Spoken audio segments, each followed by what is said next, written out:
Hello everyone, welcome to our class of Adobe Illustrator for learning about the essentials. So if you're planning to learn about it from the beginning, then you are in the right place because we will cover in this class from the basic to advanced. This is a beginner level class, so if you have no previous experience, then you can join this class. Let's take a look what you will learn from this class.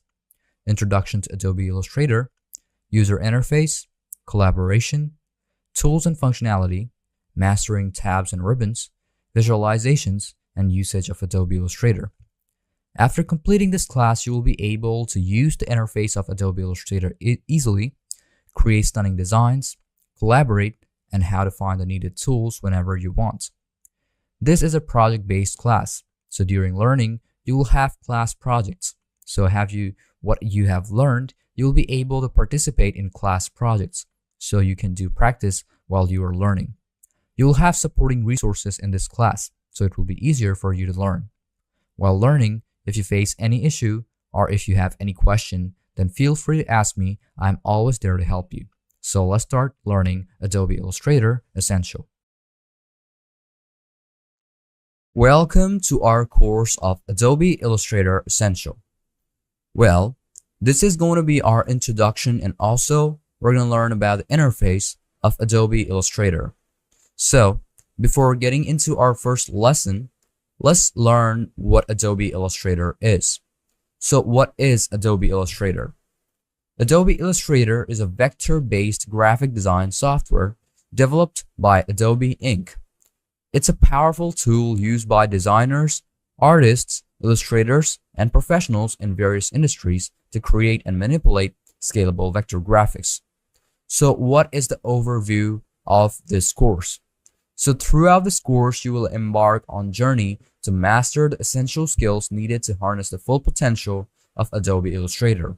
Whether you're a complete beginner or looking to refine your existing skill, this course will provide you with a solid foundation to navigate the software confidently and efficiently. So, by the end of this course, you will have gained a solid understanding of Adobe Illustrator's core functionalities and be equipped with the skills to create a professional grade vector graphics, illustrations, logos, and more. Get ready to unleash your creativity and explore the limitless possibilities of Adobe Illustrator as we embark on this exciting journey together. So, let's hop on into Adobe Illustrator and learn about the basic interface of it. On my screen, you can see that I have opened up Adobe Illustrator, and this is the home screen or the home panel of Adobe Illustrator. Now you can see that there are a couple of things. On the top left, you can see on this corner, we have a couple of these tabs, which I'm also going to be cover one by one in each lesson. And also there are a couple of tools and also commands which you will see in those specific tabs. So first off, we're going to end up, or let's say we're going to show you a couple of things which you see on this panel, okay? Because we're going to go through our ribbons later on. So first off, we have our home. Now you can see this is how the home panel looks like. From here, you can open up in browser. You're going to get started with Illustrator. It offers you a couple of series or introduction tutorial on how you'll be able to automate Adobe Illustrator. Now you can see you will be able to find toes and more, or twos and more. You can learn more about Adobe Illustrator from this interface. Now on the bottom, we have our files, or what is the size or what is the resolution of the file you want to start off with. They're known as presets, or whatever there is, they are also termed to be canvas. Okay, now you can see that there are a couple of them over here, but there are also more. When you click on more presets, you'll basically find out that there are saved, recent, mobile, then we have web, then there is print, then there's film and video, arts and illustration, and all of them. You can select whichever preset you want according to your desire and also according to the canvas you want so that you can work on it. And just like I said, they are also canvases, okay? So they are kind of like pages where you can work on or put your design on, okay? And when you select any of the preset, let's say I want to work on a mobile preset, okay? I want it to be perfect or visible or presented on a mobile. So you can select any of the mobile ones. If you want to select web, just select on web and you will basically find out the web layouts or, let's say the presets according to your need. And also there is another advantage of this Adobe Illustrator. Well, if you are using the newest version of Adobe Illustrator, if you're connected to the internet and also connected to Adobe account, you'll basically find out there are a couple of templates which you can also work on. Well, I will show it to you in a bit, okay?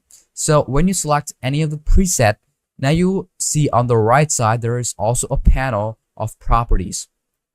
Well, these properties are very similar to the preset which you are going to use. Now you can select which width you want, which height you want, and what type of, let's say, format you want. If you want it in points, if you want it in pixels, inches, feet, so that you can fix up your width and height, you can do that. You can also fix up millimeters, centimeters, meter, feet, but I most of the time prefer using pixels because it helps me to find out my exact, let's say preset. I also sometimes use inches, but it's going to be up to you, whichever, format you want. You can also change the name of the preset. Let's say I want it to be interface, okay? I'm going to keep it interface, and you can see this is going to be the name of my preset. Now you can fix up the bleed. You can fix up the top bleed, bottom bleed, left, and also right. And you can also conjoin them and also keep them different on each side if you want to. So this is going to be up to you. If they're conjoined, you'll basically find out that it's going to work same on each and every one. But if you click on this option again, or tool, you'll basically find out that only the top, whichever one you select, that is going to change. Okay, so now you know how it works. Now there are also a couple of advanced options over here. You can select from over here. You can also minimize it if you want to. Now when you select on advanced option, you will be able to select color mode, raster effect, and also preview mode. Now when you click on color mode, you'll basically find out CMYK color and also RGB color. Well, I prefer keeping it RGB because it helps me find out the specific color. Then we have this raster effect. Well, this is also rasterizing effect. Now, how much PPI do you want? Well, when I'm working on it, I most of the time prefer to keep it on medium, not too high, not too low. So it just gives you the exact, result or, a very professional type of look, but it doesn't take much space.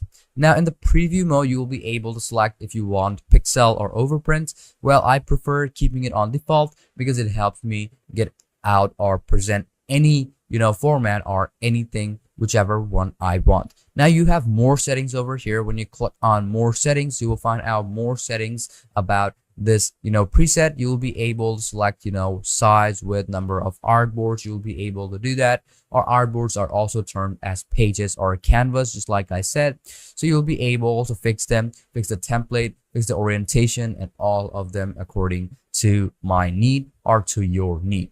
Now you can select this, orientation from over here too. If you want it portrait or landscape, it's going to be up to you. I'm going to keep it portrait right now. Now, as we are done with this preset option, now let's go down over here. You can see a couple of presets or a couple of templates are over here.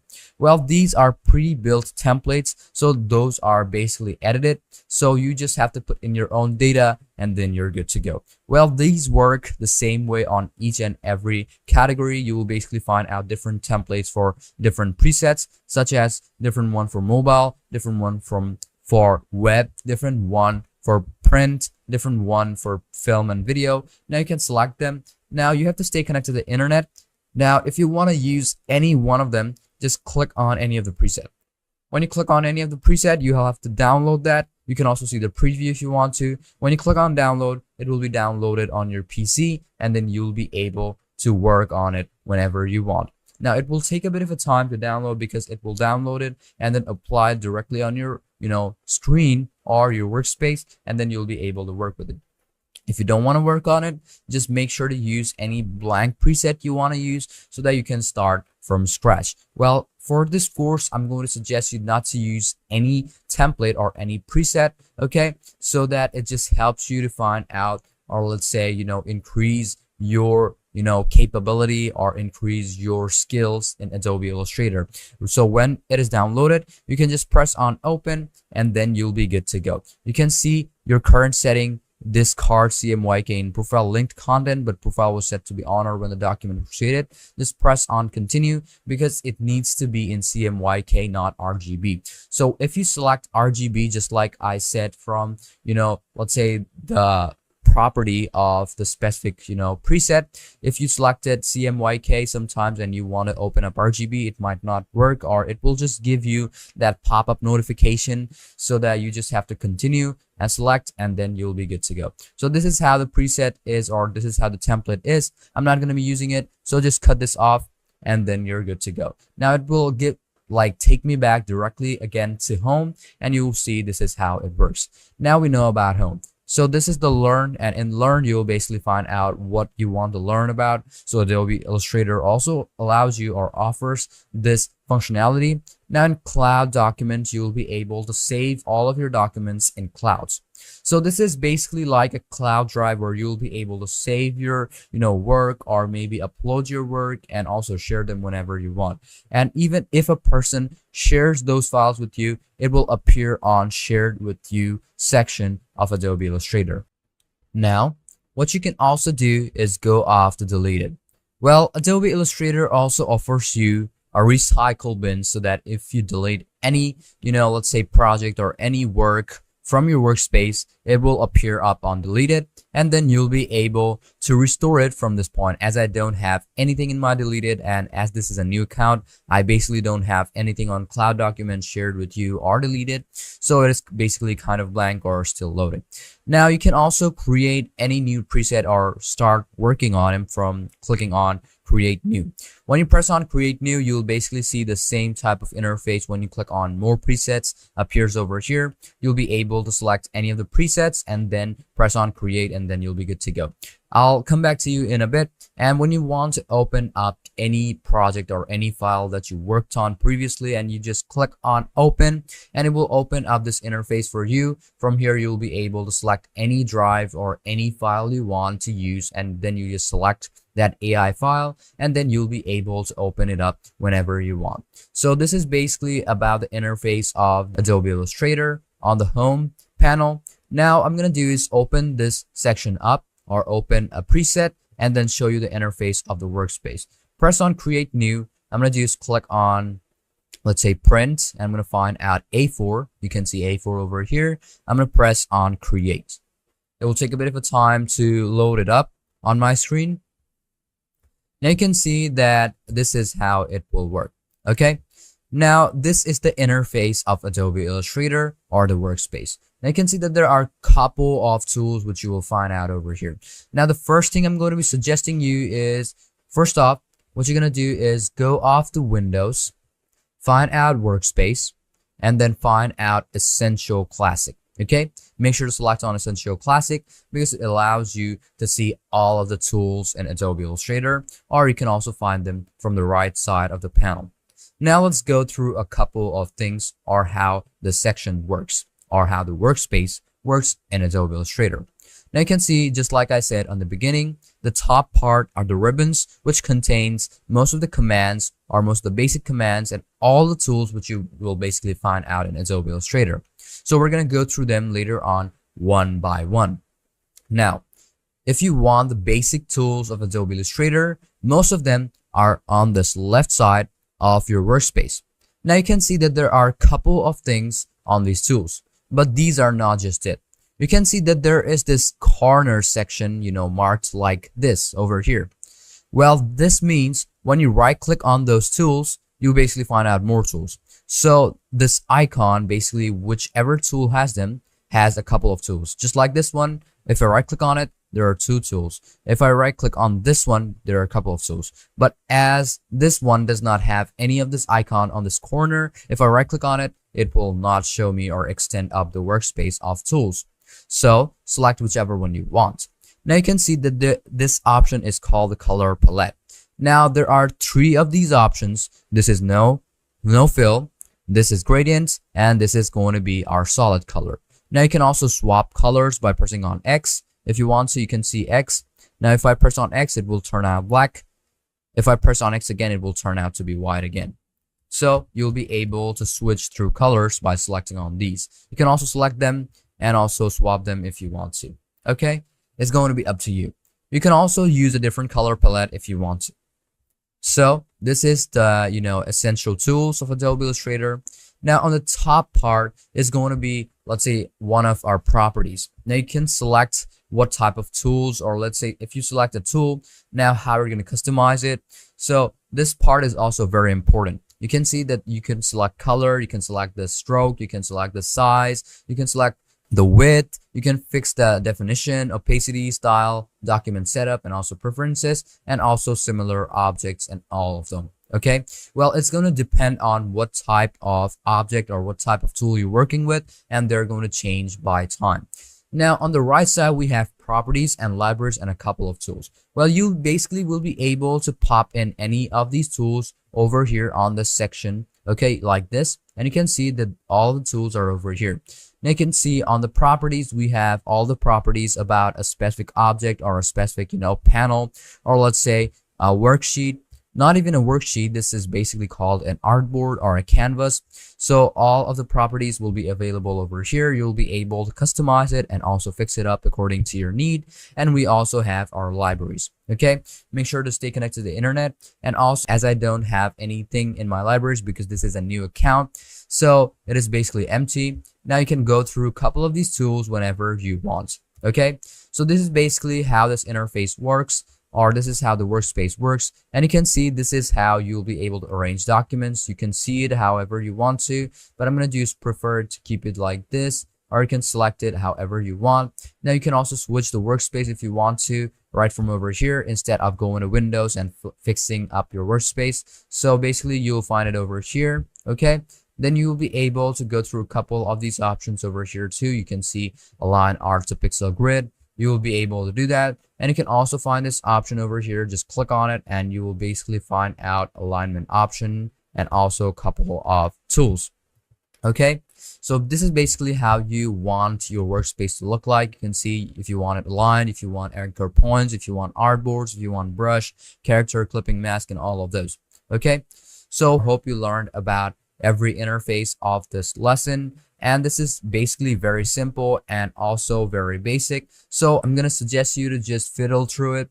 Okay, because if you fiddle through it, you'll basically learn about most of the things are where these tools are, even though I'm going to be giving you, let's say a complete course or complete lesson on where you're going to find those tools, because in the next lesson we're going to go through each and every one of these ribbons and also how those commandment works in Adobe Illustrator.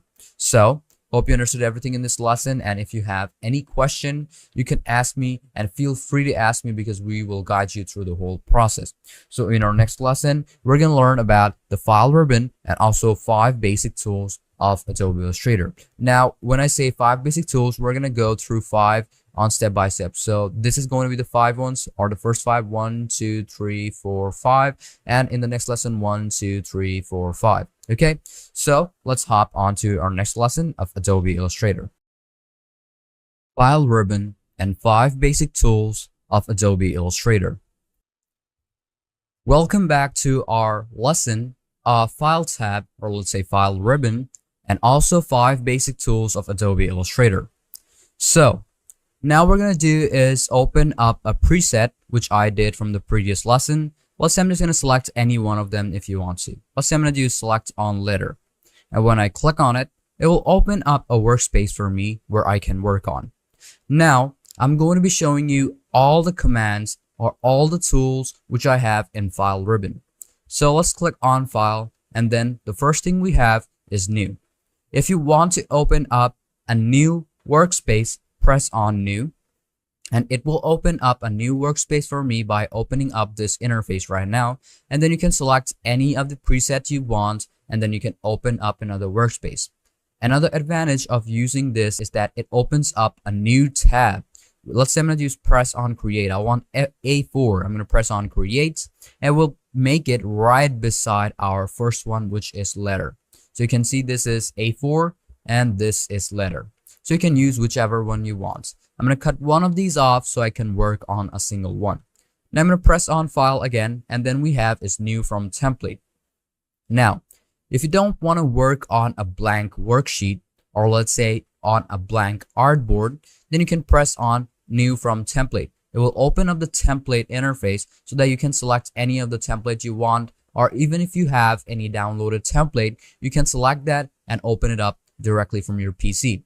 Well, you can go off to adobestock.com, or let's say adobe.stocks, so that you can use whichever template you want to use. Or there are also a couple of websites on the net, so you can search them, download it, and also open it up on Adobe Illustrator so you can start working on it. Now press on file again, and then we have this open. And as you can see that there are also a couple of shortcuts, assigned to specific keys or specific commands. Let's say Control N for new, Shift Control N for template, open is Control and O, and all of them. Okay, you're gonna go through them one by one. Well, what happens is that when you use a shortcut key, or let's say your keyboard shortcuts, it just helps you get more efficient with it and also work more smoothly and save a lot more time. Now, if you want to open up any project from your file, or let's say previous, just press on open. It will open up the same interface so you can select on it and start working on it. After you select any of the file or any of this folder where you have your file, and then press on open, it will open up that specific work or specific project for you so that you can start working on it just where you left it. Then we have is open recent files. So any recent file which you worked on recently, you will be able to find it over here and can use it whenever you want. And then we also have browse and bridge. As I don't have any bridge, well, I'm going to be skipping this, but you can also browse in your bridge, which is also a kind of a server, or let's say a site where you can browse and you can use whichever one you want. Then we have is close. If you want to close any tab or any open workspace, you can click on close or press on Control and W at the same time. You can also close all the tabs at once by pressing on close all or pressing on Alt, Control, and W all at the same time. Now, saving is a very important thing in Adobe Illustrator because obviously you don't want to lose any of the progress which you worked on or your hard work. So you have this option of save and save as. If you want to change the format, click on save as and you'll basically find out an interface like this, and then you'll also be able to choose whichever file you want to start working on or whichever format you want to save it as. Select the folder, select where you want to save it, and press on OK, and then it will be saved. So we are done with save as. You can also save it as a copy. Let's say you saved something, okay? You did something and just 2 seconds later you change it back again, or customize it a bit more, but you don't want to save it as a file, or let's say save it, okay? So you can save it as a copy. So same thing, but two variants. It's kind of like that. Now you can also save selected slices. Now when you make slices, I'm going to be showing it to you a bit later, okay? So you can also make slices in your artboard, and you also select the specific slices from your artboard and then save it up, okay? It helps you to sometimes track where your data is or track where your design is, because you are going to put that specific design in a specific slice sometimes, okay? So I'm going to be like showing it to you later on too. And if you want the version history, whichever version you're using, then you can select on version history and it will give you all the history of it, okay?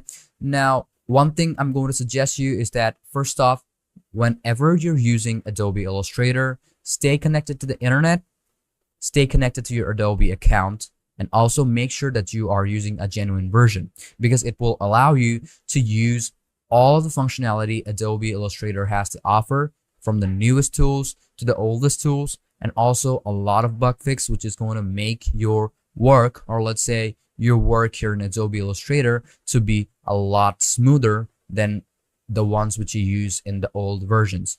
Now, a newer version of this Adobe Illustrator has this option of save as template. Now, if you make a template of your own, let's say even for your mobile, even for your web, even for your print, now you want to publish it. Now, how do you do that? You can save your work as a template so that you can publish it. You can send it to people so that people can work on it. And also it saves up a lot of time because you are getting more published and established by publishing your own templates. So you can save it as a template too. when you click on save as template, it will show you that this is going to be .ait. Select the folder where you want and then click on save, and then it will be saved directly as a template but not as an AI file. But when you save it, okay, it will be saved as an AI file but not as a template. But obviously you can also use the AI file as a template, but what happens is that a person can also customize it. But when you are saving it as a template, they will be able to customize it, but you are going to have the trademark, or you are obviously going to have, obviously when a person, let's say publishes a template, you use it, but obviously that person is promoted, or let's say that person is getting established more, you are getting to know that person or that company. So basically you can save it as a template and also publish your work by saving it as a template and then publishing it on sites, even on Adobe stocks. Now then, as after saving it as a template, we have is this revert option. Now what is revert? Revert is also a bit like undo. You do something and you want to revert it back or undo it back. So press on revert and it will revert back to how it was. Then you also have search Adobe stock. Well, just like I said, Adobe has its own sites where they publish their, resources. So I'm going to do is just press on search Adobe stock. It's going to take me to this, let's say site which I have over here, and in this site you will be able to basically find out whatever you want. Not only just for AI, you can also use 3D, you can use plugins, audios, videos, vectors, photos, and also even generate AI images. Okay, make sure you're connected to your internet and also you are connected to Adobe account.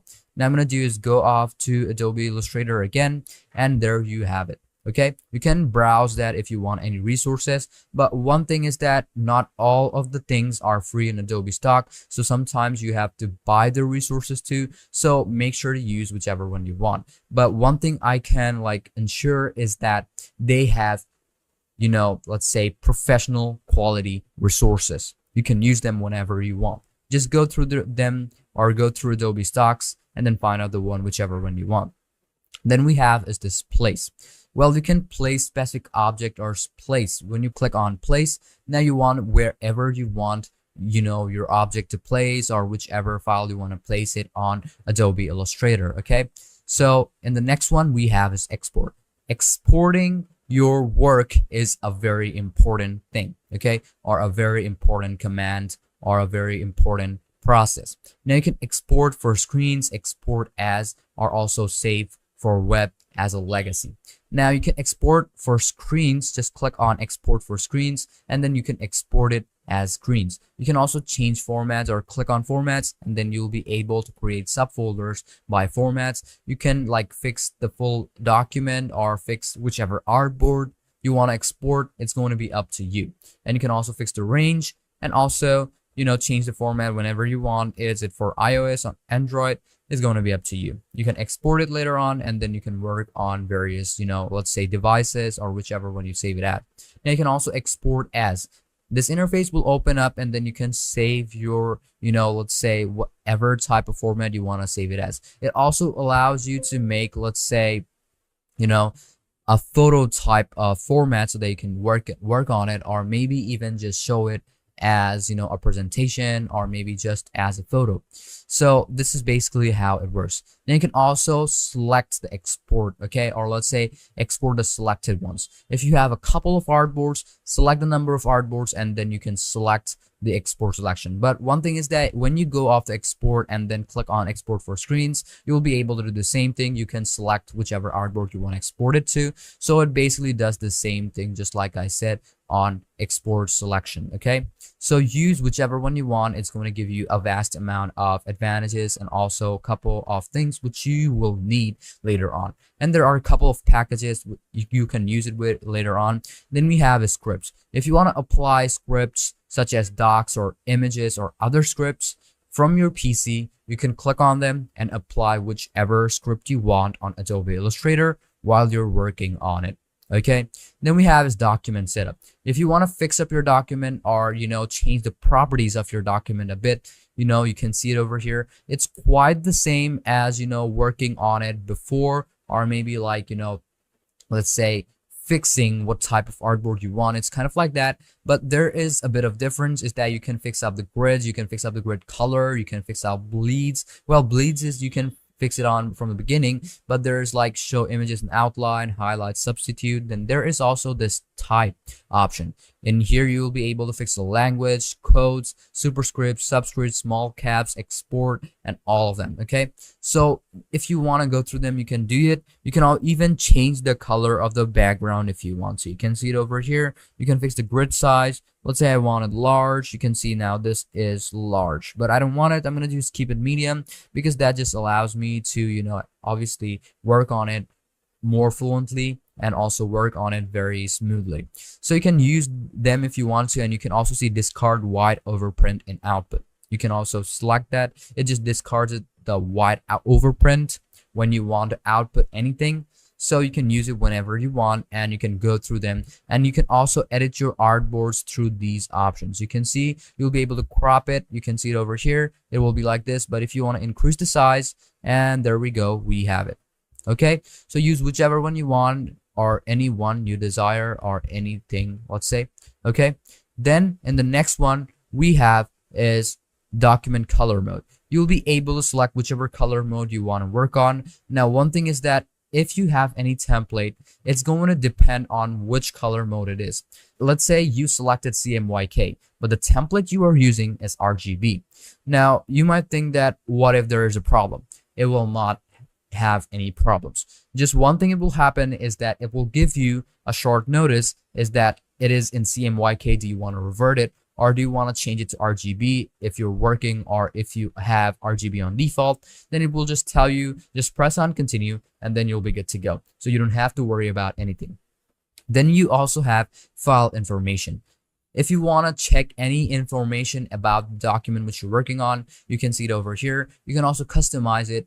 Let's say starting for basic, camera data, origin, IPTC, you know, let's say extension, GPS, Photoshop, video data, AEM properties, raw data, and all of them. You can customize it if you want to. You can put in your own data so that you can find it later on, or let's say it just helps you to find out that data or organize it according to your need. And after you're done, just press on OK, and then you also have this option where you want to save it to, and then you will basically find it. Okay, so you just have to fiddle through a couple of these options over here, and then we have is this print option. When you press on print, the print interface will open up where you'll be able to print out your artboard, how you worked on it, and you can select whatever you want. You can fix out whatever type of, you know, preset you want, or maybe even couple of things which you have over here: orientation, options, and then general, and then also have print preset, all of them, and fix your printer. And you can also set up your printer from over here. You can press on continue,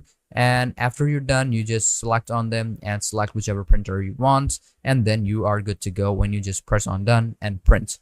Okay, so and the last one we have obviously exit. It will just help you to exit out of Adobe Illustrator. Now, as we are done with this file ribbon of ours in Adobe Illustrator, let's go through a couple of tools, which are going to be the 5 tools of Adobe Illustrator, or the 5 basic tools, or the 5 first basic tools of Adobe Illustrator. Now, you can see that I have a couple of tools over here. We're going to start off with the first 5. Now, the first tool which Adobe Illustrator has to offer is called the selection tool. You can select whichever object you want. You can make margins. You can select it, whatever you want, even if you want to change it, or even if you want to, let's say, just select any object. It will just help you through the selection tool. Make sure to select it. You also have the shortcut key, which is going to help you. If you are selected on any tool, just press on V, and then you will basically see your selection tool has been selected.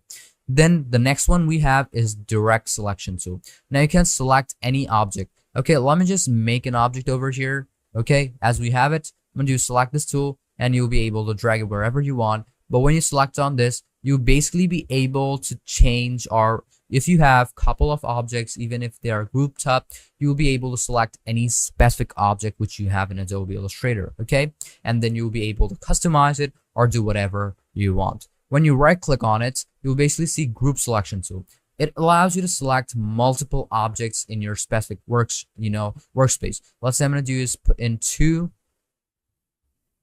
Now I'm going to do is first off, multiple selection tool. You can see over here, you'll be able to select it all together. But when I use single selection tool, direct selection tool, I'll be able to select this and change or customize it only one at a time. But if you use the group selection tool, it will work on at the same time. Let's say I'm going to do select on all of them. Then I'm going to do is change them, and you can see this is how it will work. You can also select the anchor. You can change it whenever you want, and you can see this is how it works. Okay, so that's going to be up to you how you're going to work with it.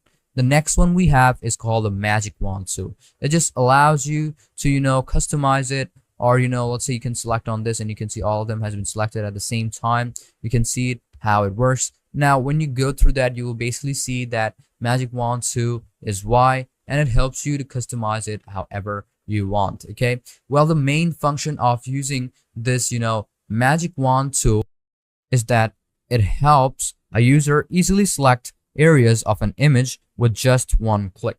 You just simply select this magic wand tool on the toolbar and choose which part of the image needs to be selected, and your work is done. Well, I'm going to be showing it to you later on when we are going to be working on images. So next tool we have is the lasso tool. Now you can select specific object like this, and you can see that the specific object has been selected. Now I only want this part to be selected. I'm going to do select on this part, and the whole thing will be selected, but just this one. When you press on V, and you can see this part has been selected, and you can drag it out.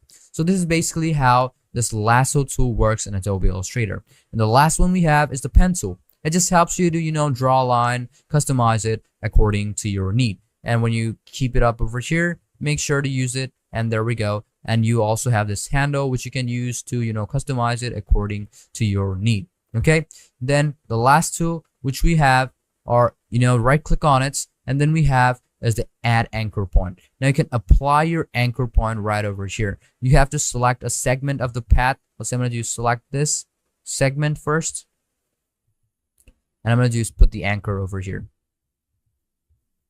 Do select this anchor. I'm going to use don't show again, segment, Control T, and put in your segment or put in your anchor however you want. Okay, you can see it over here like this. This is the anchor, and you can see it over here that this is the anchor or the center over here. Okay, so you'll be able to apply in your anchor whenever you want. Then you can also have this delete anchor. First I'm going to do is right click on it. I'm going to use pen tool,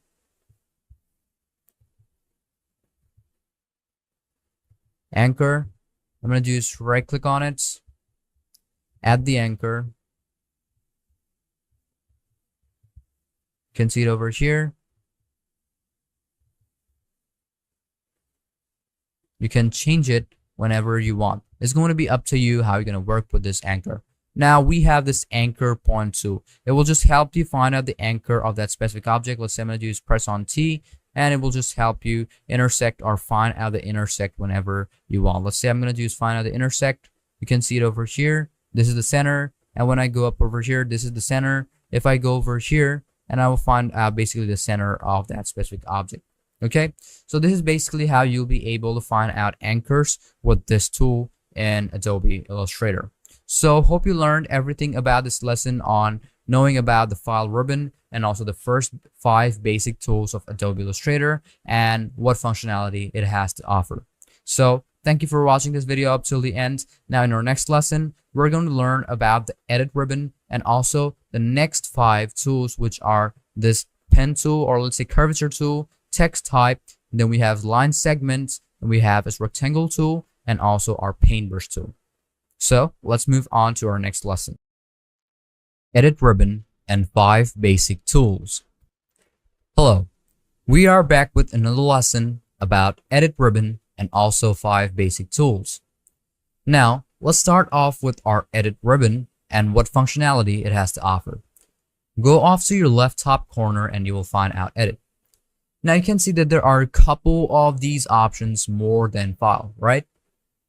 But most of them are about edits and customizations. So the first thing what the edit ribbon has to offer is undo. Okay, so what the undo does is redoes the process. Let's say I'm going to do is edit one of these. I'm going to do is take it, change it like this, and if I go off to edit, and press on undo, it also shows us what action you've done and you can undo the process. It also has a shortcut key or a shortcut function on your keyboard, which is Ctrl+Z. Well, this is a very common shortcut function which works on almost all the softwares if you have anything to undo. Press on Ctrl+Z to undo the process, whatever you did, so that you can revert the process. Now I'm going to use press on undo anchor. You can see this is how it will look like. Okay. Then go off to edit again, and then you have redo, which is Shift, Control, and Z. Well, most of the other softwares have Control and Y, and a couple of softwares basically Control and Y, but as Control and Y is already assigned to something, you have to press on Control, Shift, and Z, or Shift, Control, and Z, so that you can redo the process. So if I press on redo, you'll basically see the process which I did recently has been redone. So this is basically how you'll be able to undo and redo the process of what you did in Adobe Illustrator.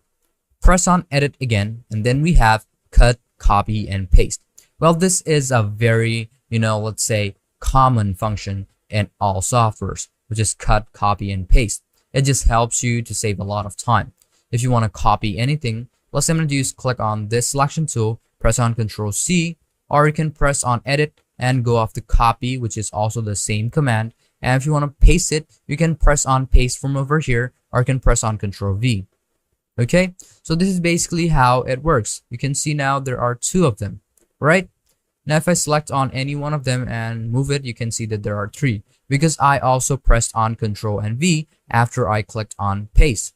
Now if you want to cut three of these objects, just select three of them at the same time, and I'm going to do is press on Ctrl and X, or you can also go off to edit and click on cut from over here. The shortcut key is Ctrl and X. Press on Ctrl X, and you'll basically see that it will be cut. Okay, I'm going to select on them again, Ctrl X, and you can see that has been cut, but it is now on your clipboard. If you want to paste it, just press on Ctrl V again, and you'll basically see that it will reappear again. And one thing about cut is that it cuts up the whole thing, and even if you want to paste it on another artboard, let me show it to you. Press on file, click on new. I'm going to open up another one. So I'm going to press on create, and as it opens up, press on Ctrl and V, and the whole thing will be pasted over here instead of that artboard which we are using. Okay, so this is basically how the cut, copy, paste works in Adobe Illustrator. And obviously this is very basic. Okay, so these are a couple of things which you can already do even if you don't know or how Adobe Illustrator functions.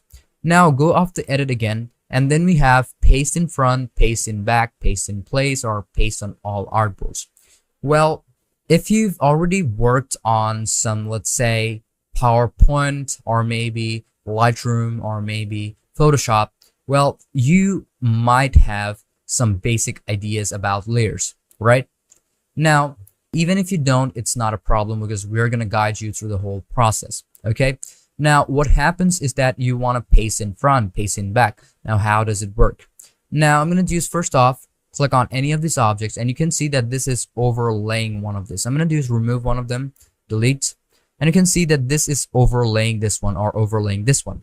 But what if I want this layer to be underneath this box? What you're going to do is click on edit and click on paste in back. You can see paste in back has worked. I'm going to click on this, press on delete. I'm going to click on this one too and press on delete. I'm going to use press on this, press on delete. I'm going to use take both of them, and you can see this is still now working this way. Now what you can do is click on this one, Control X, and click on edit, paste in back. You can see now this time it is underneath the box. You can do the same thing over here. Now if you want to take it front, you want this one to be at the front, not under there, you can press on Control X so they can cut it, press on edit again, and you want to paste it in front.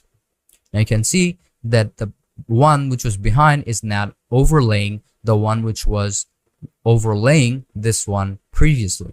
Okay, so now you know how this works. Now click on edit again, and then we have paste in place. Now you can select a designated place. I'm going to press on Control X. Now I'm going to do is click on this over here. Now I want it to paste in the same place. Now I'm going to press on Edit, Paste in Place, and you'll basically find out that it will appear on the same place as it was on the selected panel or the selected artboard. So this is basically how it works. Now if you want this specific one to appear in the specific object over in this artboard, now I'm going to do select on this. I'm going to press on Control X or even let's say Control C. I'm going to do is go over to this panel. I'm going to do is click on Edit and Paste in Place. It will appear in the exact position it was over previously. Okay, so now you know how this paste in place works. Well, it might look a bit different because I'm using two types of artboard. One is legal and one is A4. Okay, now I'm going to do is go off the edit again, and then we have is paste on all artboards. Now I'm going to do is going to be click on this object over here. First I'm going to do is make another artboard. Press on new. I'm going to do is press on create. I'm going to do is make another one. Now what I'm going to be doing is clicking on the first one. Then I'm going to do is click on this specific object which I have. Control C. I'm going to do is click on edit if you want to make it appear on all of them. Paste on all artboards. Now you will basically see that the same thing will be applied on each and every one. Okay, even if it doesn't appear over here, I'm going to do is click on edit again and press on paste on all artboards. You can see it over here. And even if you go over to the second one, I'm going to do is click on edit and you can paste on all artboards at the same time. Now, why did I have to make or paste it on all of them? It basically is because I have three different templates, okay, or three different, presets. But if I make the preset or template over here, it will appear over here, okay? Let me just show it to you. I'm going to do is make another artboard. You have this option over here, artboard tool. I'm going to do is make it over here and make one over here, make another one over here.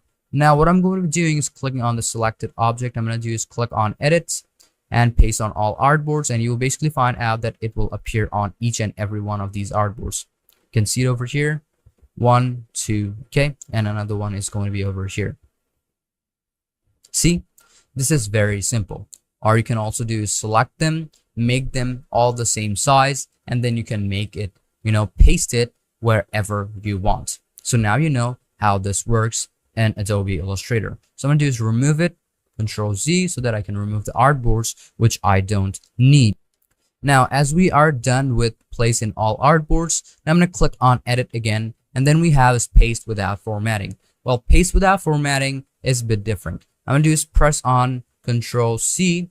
I'm going to do is take it over here. I'm going to do is take it over on this panel basically, and I don't want any format on that. I'm going to click on edit, and you have this paste without formatting. Well, this most of the time works on text. So let me just show it to you. I'm going to click on this text option, make a text. I'm going to do is change this font into something different. What I'm going to do is change it to, let's say, a different format. You can see it over here. Press on Control C. I'm going to just take it over here on Title 6. Click on edit, and you will basically have this paste without formatting. Even if you paste it, I'm going to press on Control Z. I'm going to take it over here, Control C. What you're going to do is paste it. First off, Control V. Now I'm going to do is click on edit, and you can basically find out Alt, Control, and V. When I press on it, it will change it. You can see now this has changed. Okay, so this is basically how it works in Adobe Illustrator. Sometimes it might show it's grayed out, but if you use the shortcut key, it might work. So I'm going to press on edit again, and then we have is clear. If you want to clear the formatting, you can just press on clear, and the formatting will be reverted back to its default self. Now you have this find and replace option. If you've used Microsoft Word or Microsoft Document, which is the same, if you use that, and if you want to find out any object, it also is on a lot of software, because obviously you want to find something and replace it. Click on find, and you will be able to find anything you want. You can see it, match case, whole word. Well, this mainly works on word cases or alphabetic cases or even numeral. So find out the one, and you can also replace the one whichever one you want. And after you're done, just press on OK, and then you're good to go. There are also a couple of criterias which you can select from over there. If you want to see those, you can press on edit again, and you can also press on Control and F so that you can use this find and replace option. You have this match case, find whole words, search in backwards, check hidden layers, or check locked layers even if you want to, and then you can find it, replace it, and replace all at once at the same time. Okay, fix up your criteria, what type of search and replace you want to use. Then after you're done, you can also click on find next. Okay, if you're selecting one, or if you're trying to find one object at a time, then you can basically find out that this option will not be grayed out. You'll be able to use it whenever you want, and you'll be able to find the next one whenever you want. And then we have a spell correction. It also is available on Adobe Illustrator. You can auto spell check, and also you have this check spelling option over here, which is assigned to Control and I, and it will find out if you have any, spelling problems, or if you, have any mistakes in it. Then we have this edit custom dictionary. You can also apply words in the dictionary of Adobe Illustrator, because obviously if you put anything, or if you put any mistakes, and if Adobe Illustrator does not know that, then it will show you a red line, obviously. But if you want to apply it on your dictionary, you can enter your data over here and press on done, and then you're good to go. Okay, now I'm going to do is going to be clicking on edit again, and then you have is edit colors. You can apply or reapply your color whenever you want. You have all of these options over here, but first off, you have to change something. What I'm going to do is click on this option and change it to a different color. You have this color over here. Now if you go off to edit and go off to edit colors, and you'll be able to recolor your artwork. When you press on recolor, you'll be able to change it through this panel. You can also apply prominent color. You can fix out whichever color you want, what type of color you want, and you can also show saturations according to your need. You can also fix out the color library, whichever one you are using. You can see art history, celebration. Let's say I want a bit of metal. You can fix out metal colors from over here. You have to select them, and you'll basically find out whichever metal color you want to use. You also have a lot of these categories which you want to use them. Just go through or fiddle through them whenever you want. And you also have this option of color theme picker, and you also have this color, like option, which you can find it from over here, 2, 3, whichever color. Let's say I want 2 colors at the same time. Then you can see 2 colors will be applied. You can use the colors over here. And you can also use, let's say, something from over here to here. And you can see the prominent colors and the dominant colors at the same time, which are being applied. If you want more, more colors, just increase it or take it to the right side, and you will basically see more vivid colors will reappear. Okay. And you can fix out what type of colors you want. You can fix out the darken it up. You can do that. Now, if you're done, after you're done, you can just press on this back option, which you have over here, and then you'll be good to go.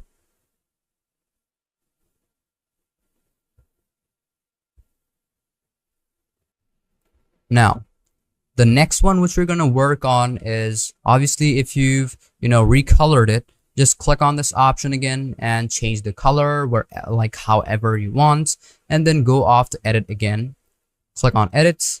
You'll find out edit colors. You'll be able to work with presets if you want to. I've already shown you about how the RGB, CMYK, and other colors work. You can work with 2 colors, 3 color, and also color harmony if you want to. Just press on whichever library you want. Let's say I'm going to click on this HSE, process, press on OK, and that will be applied, and you'll be able to apply whichever color you want. Okay, press on OK, and then you are good to go. Okay, you can see 2 of the colors at the same time, and it has been also applied to the panel, or the solid color panel over here on the left side. Now you can go through a lot of these color options. You can also invert color, convert to CMYK, and also convert to RGB if you want to. That's going to be totally up to you. You can also blend vertically. You can see that we need 3 paths for it. You have to make it 3 path. Make sure to click on edit, find out edit color. Then you have to recolor with preset, 3 colorway, and you have to make it 3 color. Select whichever library you want. Let's say I'm going to use NPA. Press on OK after it has been applied, and after that has been applied, there we go, we have it. I'm going to do, instead of 2, I'm going to put in 3 if you want to, or press on all, press on OK, and then you will be basically be good to go. Okay, so this is basically how the recolor option works or color option works. You can also edit the original if you want to. Then we have is transparency flattener preset. If you want to apply in transparency flattener, you will be able to do that. You can see the presets over here. Select whichever one you want and press on OK. And you'll basically see that all of the properties are over here. Press on OK. And you'll basically see the transparency will be applied on the specific object which you have selected on. And after you're done with that, let's go to the next one. We have print preset.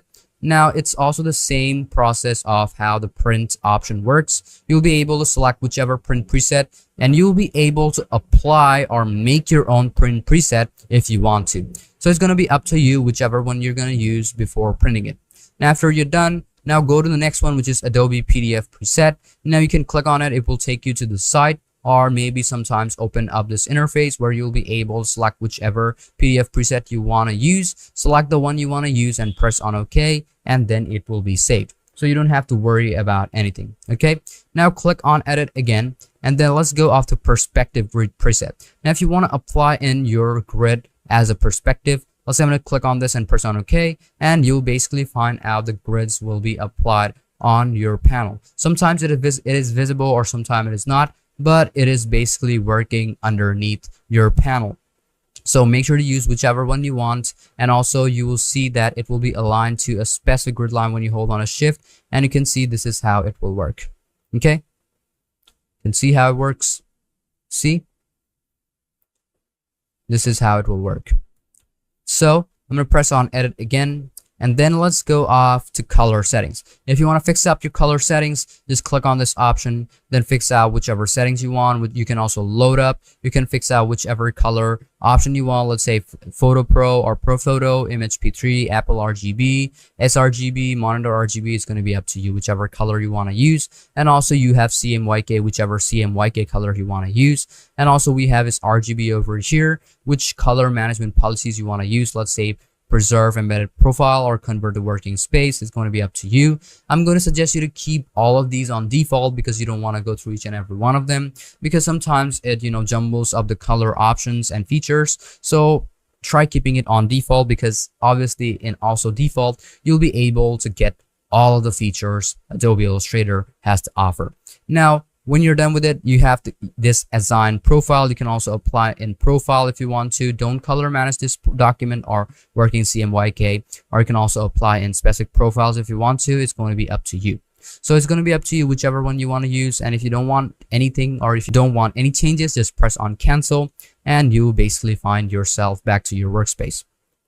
Then we have is this keyboard shortcuts. This is a very advantageous, or a very let's say easy way of seeing which keyboard shortcuts is assigned to which command. You'll basically find out all the keyboard shortcuts there are in Adobe Illustrator. You can see the set defaults. You can also customize it. You have these menu commands or even tool commands, and if you have this file option, it will also show it to you in ribbons, and you can see what commands are there in file, what commands are there in edit, what commands are there in type, and also other tools. So this is basically how it works. You can see them, and if you want to make your work a lot more smoother or faster, obviously I'm going to suggest you to work with, or let's say practice a bit more on obviously if you start or keep on working on Adobe Illustrator, you will get to know which shortcut is for which command. Okay, then you also have this my settings. You will be able to go through export and import settings. Well, you can go through them and fiddle with them if you want to. You can see apply the settings. Illustrator will be restarted. Press on OK and it will restart it. You can see it over here, and you'll be able to apply in whichever settings you want to apply. And then we have the last one is preferences. Whatever preferences you want. Let's say you want general preferences, selection, type, unit, grid, guide, smart guides, slices, hyphenation, plugins, user interface, performance. All of these preferences are over here. Let's say you want something like user interface preferences. Just click on it. It will show you what type of preference you want to use, or go through the customizations. You can see the UI scale. You can increase the size if you want to. Let's say I'm going to increase the size. I'm going to press on large, and you can see they are going to be large. And if you want to apply, just press on OK. And one thing is that you have to restart it if you want any changes, but if you don't want it, just press on cancel, and then you're good to go. Okay, so now you know all of the commands and how this edit ribbon works in Adobe Illustrator. Now as we're done with the ribbon, let's go to the next 5 tools of Adobe Illustrator. So we've ended it on pen tool, or this tool over here. Now we're going to learn about the curvature tool. Now the curvature tool creates and edit curved and straight lines easily. So I'm going to click on this. I'm going to just take another line. Can see over here, you'll be able to drag it if you want to. You'll be able to make circles. You'll be able to make lines. It's going to be up to you. It's like different from the, the pen tool, because in pen tool, it's not always, just the way you want it. So make sure to use it if you want more, flexible. If you want more, let's say, if you want better lines and curve them up, you should use the brush tool, or let's say the curvature tool. Now the next tool we have is the type tool. If you want to customize or apply in text, just click on text, click on any of the area of your artboard, and your text will be applied. Now you can also right click on this text option, and there are a couple of these tools which you will find. Now first off we have is the area type tool. Click on any of these areas over here, and obviously this is a non-compound. You must click on a non-compound, non-masking path to create text inside a path. So either you need a shape. I'm going to do is right click on it, ellipse tool. I'm going to do is make a circle. You can see it over here. Right click on it, type tool area. I'm going to do select on this, and you can see it has been applied inside the text. So this is basically how the area tool works, area type tool. Then we have is type on path tool. You have to select on this path. You can see the path over here. Click on it, and this is the path the text is going to take place. Okay, you can do it on almost all shapes. Then we have is vertical type tool. It is going to be vertical like this. And the next one is going to be vertical area type. So you can do the same thing over here. Select the path, and then you're good to go, and it will be vertical. Okay, even though as I already have a text, it's not appearing. So I'm going to do is make sure to use another shape. I'm going to use press it over here, click on this, and select the path or select the anchor. You can see this is how it will work. Okay, then the next one is going to be a bit different, which is have vertical type tool, which is going to be the same, but obviously this one I'm going to do is take this, and there we go. You have to make another object over here. Just take it over here, click on this text option tool, and select the path, and there we go, which is going to be vertical. Okay, then the last one is going to be touch type tool. You will be able to click on a character to select. Then you have to select any of the character. Let's say I'm going to use click on path, and it will be applied, or maybe let's say I'm going to use click on it, and then you'll be able to apply in the text. It's going to be totally up to you how you're going to work with it. I'm going to use click on this and make your own text or make your own path according to your need. Now as we're done with this text tool, next we have the line segment tool. You'll be able to apply in lines according to your need. So you can see it over here. You can change it if you want to. Now the next one is going to be the arc tool. You want to make an arc, just click on this option. What I'm going to do is make an arc like this. You can see how it works. You can see it over here. I'm going to do select on this again, and I'm going to do is make another arc over here like this. Okay, one thing is that it's not going to stay there, but it will just show you or guide you. It's something like that. If you want to make a spiral, make sure to use a spiral over here, and you'll basically make a spiral text or spiral path. Now if you want to click on this area, click on the path, and you'll basically see that it is now on spiral. Okay, so now you know how these options work or these tools work.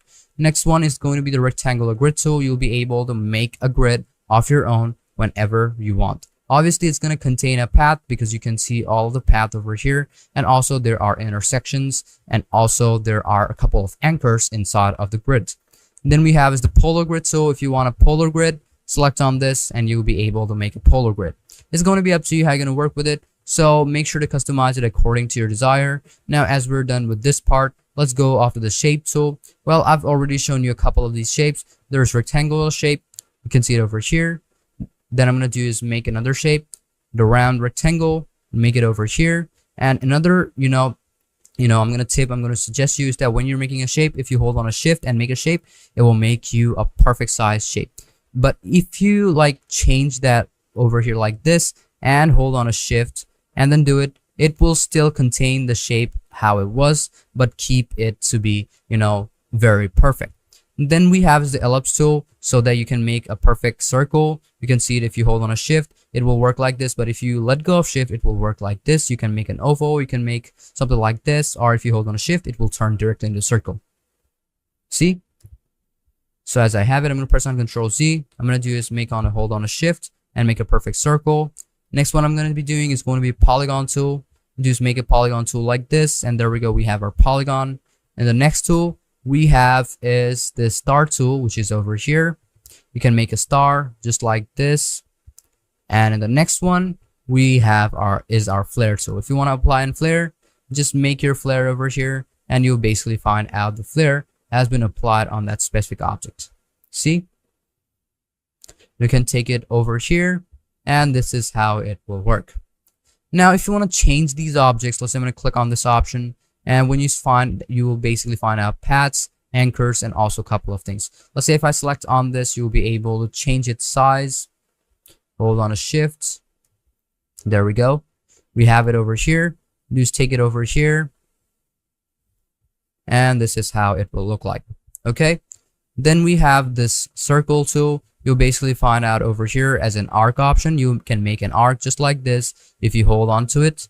Then on the same, you can make out rounded corners. Just select on this, and you'll basically find out this option over here, and you can make it rounded. You can do the same thing over here. You can either make it round, or you can either make it pointy. It's up to you. Then over here we have is this more. You can make it round, or you can make more corners. It's up to you. Okay, so this is basically how these shape tools work, and you can obviously make custom shapes, but these are the ones. And when you press on this option, you will basically find out this will be over here, and you can keep it wherever you want. I'm going to just press on this, and I'm going to just keep it right over where it is. Now the last tool which we have is the paintbrush tool. Now when you want to use your paintbrush, just click on it, select the color you want to use. Let's say I'm going to use this red, and you will be able to apply the color. If you want this orange color, select on it, and then you'll be good to go. If you want to apply gradients, you can see the gradient has been applied. Or if you want no fill or none, you can select on it, and it will be applied again. Okay, you can also fix out whichever strokes you want. You can fix out whichever brush type, whatever size you want to use. It's going to be up to you. Now the next one which we have is the blob brush tool. Well, the blob brush tool is basically a bit different, but it will just give you a better looking outcome. You can see that it is now turning. If I do this, it will obviously, you can see the couple of let's say like this, over here there are a couple of zigzags, but if I let go, it will be a lot more smoother. You can see it over here like this. It got smoother, but the difference is that when you use the paintbrush tool, it's not going to be smooth. If you do it like this, it will be just like that. Okay, so you can use blob brush, or you can use whichever paintbrush if you want to use it. So hope you understood everything about this lesson on the basic 5 tools, and also about the edit ribbon which Adobe Illustrator has to offer, or the functionality it has to offer. So in our next lesson, we're going to learn about the object ribbon and the next 5 tools Adobe Illustrator has to offer. So let's move on to that lesson. Object ribbon and 5 basic tools. Welcome back to another lesson of Adobe Illustrator Essential. In this lesson, we are going to be learning about the object ribbon and also the 5 next tools, or the 5 basic next tools of Adobe Illustrator. So let's open up this preset, or anyone you want. It's going to be up to you. I'm going to click on this one, and there we go, as it is opened up. Now the 5 tools are going to be from over here. This one, shaper tool, then our eraser tool, then we have is our rotation tool, then we have is the scale tool, and then we have our width tool. Okay, so let's start off with our object ribbon. Now in our object ribbon, first off, you're going to need an object to open up all the features or all the tools or commands about this object. Now I'm going to do is make sure to make, let's say I'm going to do is right click on it. I'm going to do is make this shape over here, and now we have our object. I'm going to do select on it. There we go, and click on object. Now first off, we're going to find out transform. Now you can transform again. You can see it over here. It has transformed over here, but we don't want that. I want it over here in the middle, and I'm going to go off the object, and then you'll be able to move, rotate, reflect, scale, shear, or transform each according to your need. Let's say you also have a couple of these shortcut keys. Let's say I'm going to use move it. You can move over here and you'll basically find out this over here. Press on OK and you can see how it works. Okay. So you can go through them and fiddle with these transform tools. You can rotate it if you want to. Let's say you want to rotate it, find it like this, press on, you will get a preview. You can make another copy too. Let's say I want to copy and you can see this is how it will work. I'm going to press on Ctrl Z so that I can undo the process. Then we have is arrange. This is the same one as copying or pasting it to back or front, but instead you can bring it to front or back at the same time without copying. Now I'm going to press on, first off, I'm going to press on Ctrl C, Ctrl V. You can see it over here. I'm going to do is press on Ctrl C and Ctrl V. I'm going to press on Ctrl V again. Now we have 3 of these boxes. Now I'm going to do is change the color of this. Let's say I'm going to click on this option and instead I'm going to do is make it black, or let's say I'm going to change it to this color. I'm going to do is select on this path. I'm going to do is change that color too. There we go. And the last one I'm going to be doing is changing it to maybe this one. Okay, there we go. But now I want the pink one to be at the bottom. So what you're going to do is click on object, click on arrange and send to back. Okay, send to back or backward. You can see backward. When you take it over here, you will basically see that it is now overlaying this one. So the difference of sending it to backward or sending it to back has a difference. Okay, so if you send it to back or backward, it will take it back one layer. But if you send it all the way back, you will basically find out it will go all the way back, not even on any of these layers. Now I'm going to do the same thing over here. I'm going to do is take it over here. You can see how it works. Now if I want to send it all the way backward, okay, now I'm going to do select on this. Okay, let me just show it to you. I'm going to send it back or send it front once and then send it all the way front at the same time. Bring forward. And you can see I'm going to click on object again, click on arrange, bring forward. You can see now it is backed or came forward one step. I'm going to press on Control Z again. But if I select on object and click on bring front, it will come back at the front, overlaying both of these objects. Okay, so now you know how this works. Now I'm going to do the same thing. Click on object, arrange, bring to front. Okay, they also have these shortcut keys. You can use them whenever you want. Now the next option which we have over here in object ribbon is going to be align. Now if you want to align your object, let's say I'm going to use a horizontal align left. You can do the same thing on all of them. Click on object. I'm going to do is click on align. I'm going to use align left. And if you want it align center, you can also do that. Center align. You can also go off to object, go off to align, and vertical align top. You can see all of them are now underneath it. Now I'm going to click on object. I'm going to do is find out on align, and you can also vertical align bottom. Now you'll basically find out to be something like this, but only one of them is selected. So this is how it will look like. Press on Ctrl Z for a couple of times so that you can get the result of how it was. Now you can take them to be at the center, and there we go. We have it. Okay, so we are done with this align option. Now go off the object again, and then we have is group. If you want to group all of them up, first off select all the subject or object which you want to group up. Then you can press on Ctrl G, or you can go off the object and then group all of them up. Now if you just take one of them, it will be selected all together, and you'll basically find it out that all of them are now grouped. Okay, so now you know how this function works, or how this command works in Adobe Illustrator. Select on the object again.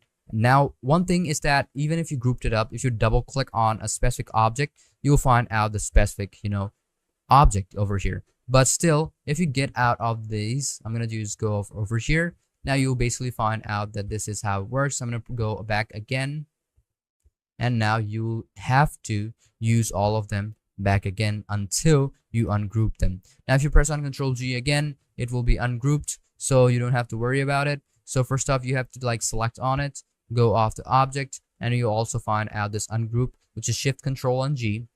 You can press on it and it will be ungrouped on how it was. You can see how it works.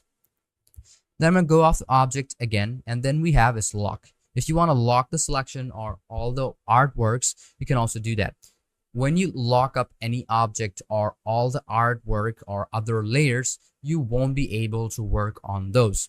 So make sure to lock it up, or let's say if you don't want to work on it, or if you don't want any customizations on it, first off, make sure to lock it up and make another layer, and then you will basically be able to work with it without losing any changes or without losing any progress or doing any mistakes on that specific layer.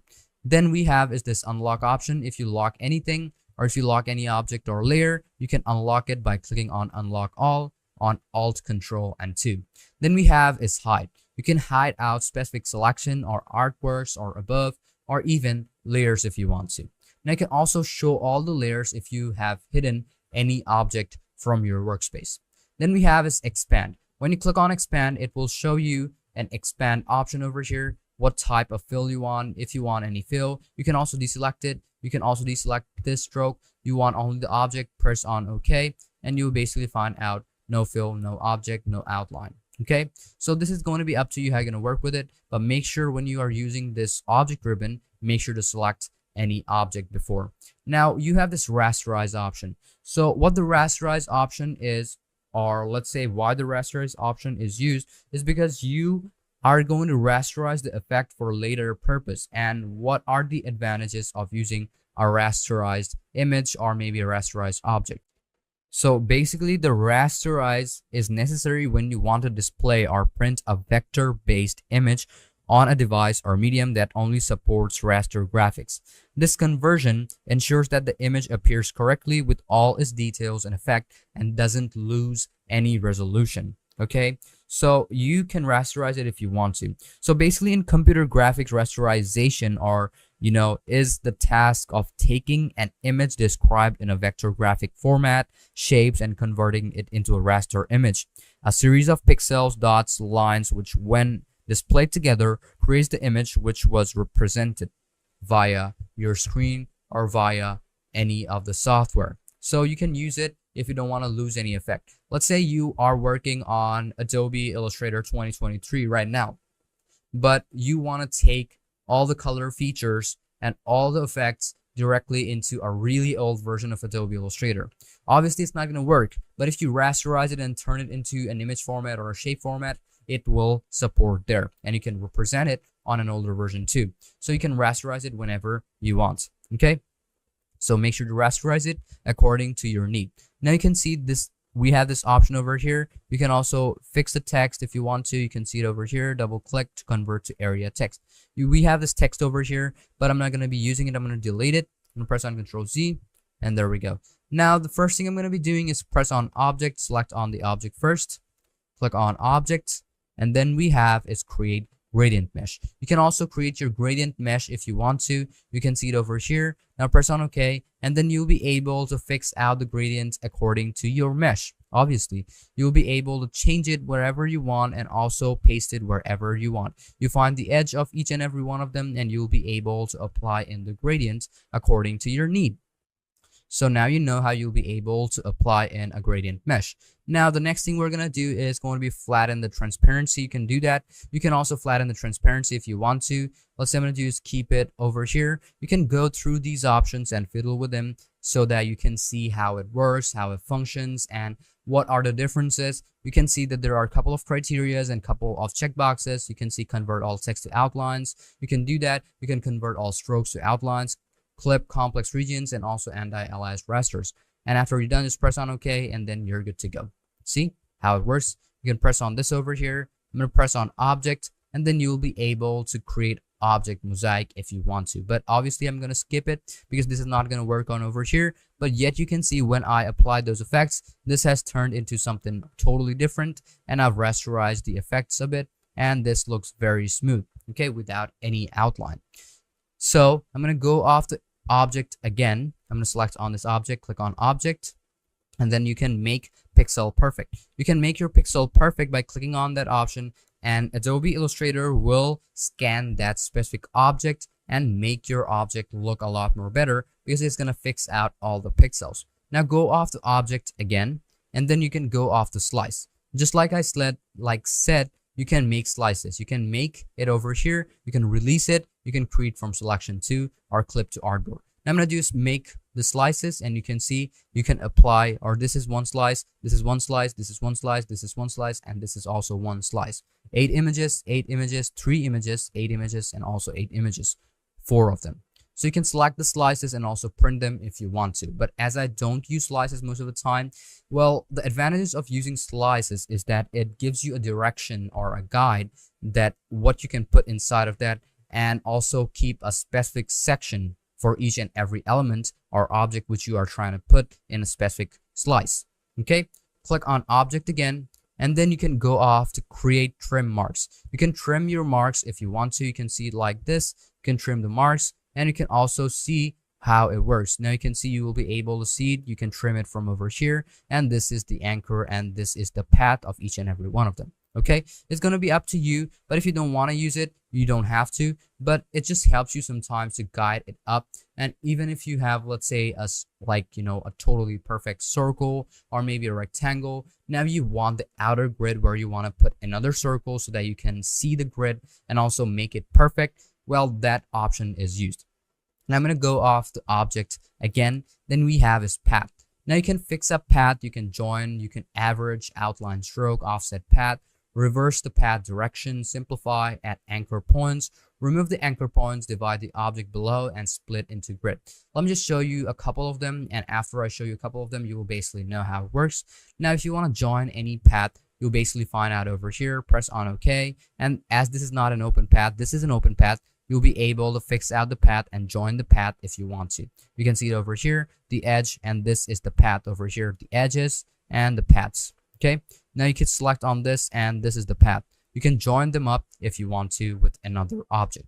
Now there are a couple of other things too. You can average the path if you want vertical or horizontal. Well, you can, let's say I'm going to only use the vertical. Now you can see the path is only vertical.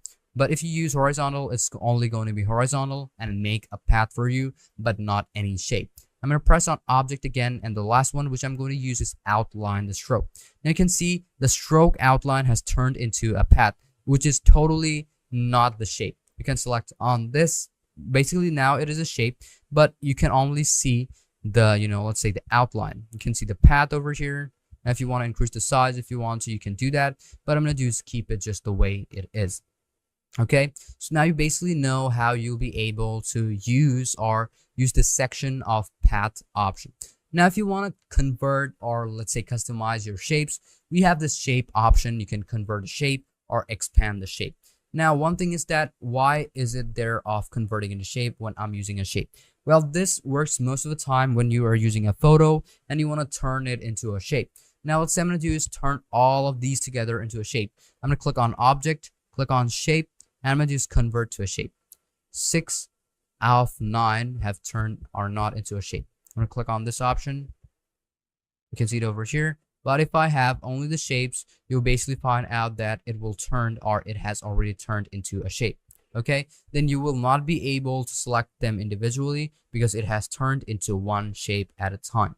Okay, I'm going to just click on this object over here, click on object, and you have this shape option, and you can also expand the shape if you want to. Click on expand, and another pop-up will appear up. You'll be able to expand it whenever you want, and then make it however you want and according to your desire. Then you can make patterns. You can tile the edge color too. If you want to make a pattern, click on it and press on OK, and then you'll basically find out this is how it will look like. And the pattern is basically the one that you have selected, and that is going to be the same one which is going to continue up. It's most of the time used when you are making a pattern on your background, or maybe filling up a specific object, or a specific section. And sometimes it does kind of look good. You can put in a couple of logo icon and use the same thing as a pattern. It helps you to make a pattern according to your need. Okay, then we're going to go off the object again. Then we have is repeat. Now if you want to repeat the same thing as radial, grid, mirror, all of them, you can go through this repeat. Now if you want a radial repeat, you can click on it, and you can see that it has turned into something like this. It also allows you to make, very good looking shapes whenever you want. If you don't want it, press on Control Z, and then we're good to go. Now if you want, obviously, if you want to repeat it, like let's say I'm going to go after repeat, and you want grid, and it will be into grid. Okay, so it's going to be up to you. Make sure to use whichever one you want, Control Shift and Z, so that you can undo the process. I'm going to go off to edit. I'm going to use undo cut, and there we go. We have it. Okay. Then I'm going to go off the object again after selecting a specific object. Now, there is also, when you click on object, the next option we're going to learn about is going to be our blend. You can make the blend if you want to. You can also have this blend option, which you will find out. You can make blend by clicking on this option, and you will be able to blend the color according to your need. What I'm going to do is click on object again and go to the next one. Then you have this envelope distort. I'm not giving you like a full on review or a full on, let's say, how this works, because later on, after we are done with the ribbons, I'm going to be showing you a couple more things about how you'll be able to customize your objects and also make a professional, let's say, start off making designs and all of those. So the next one we have is going to be our envelope distort. You can make warp if you want to. You can see how this works. You can change it from over here instead of going through the other tools. Now, if you want arc, select on arc. If you want lower arc, you can also see that there are upper arc. Then there we have is arch. Then we have is bulge, and all of them. You can also see fisheye. It's going to be up to you how you're going to work with it. We have also shell lower and a couple of them. Now you can fix out how you want the horizontal, how you want the vertical. It's going to be up to you how you're going to work with it. Okay.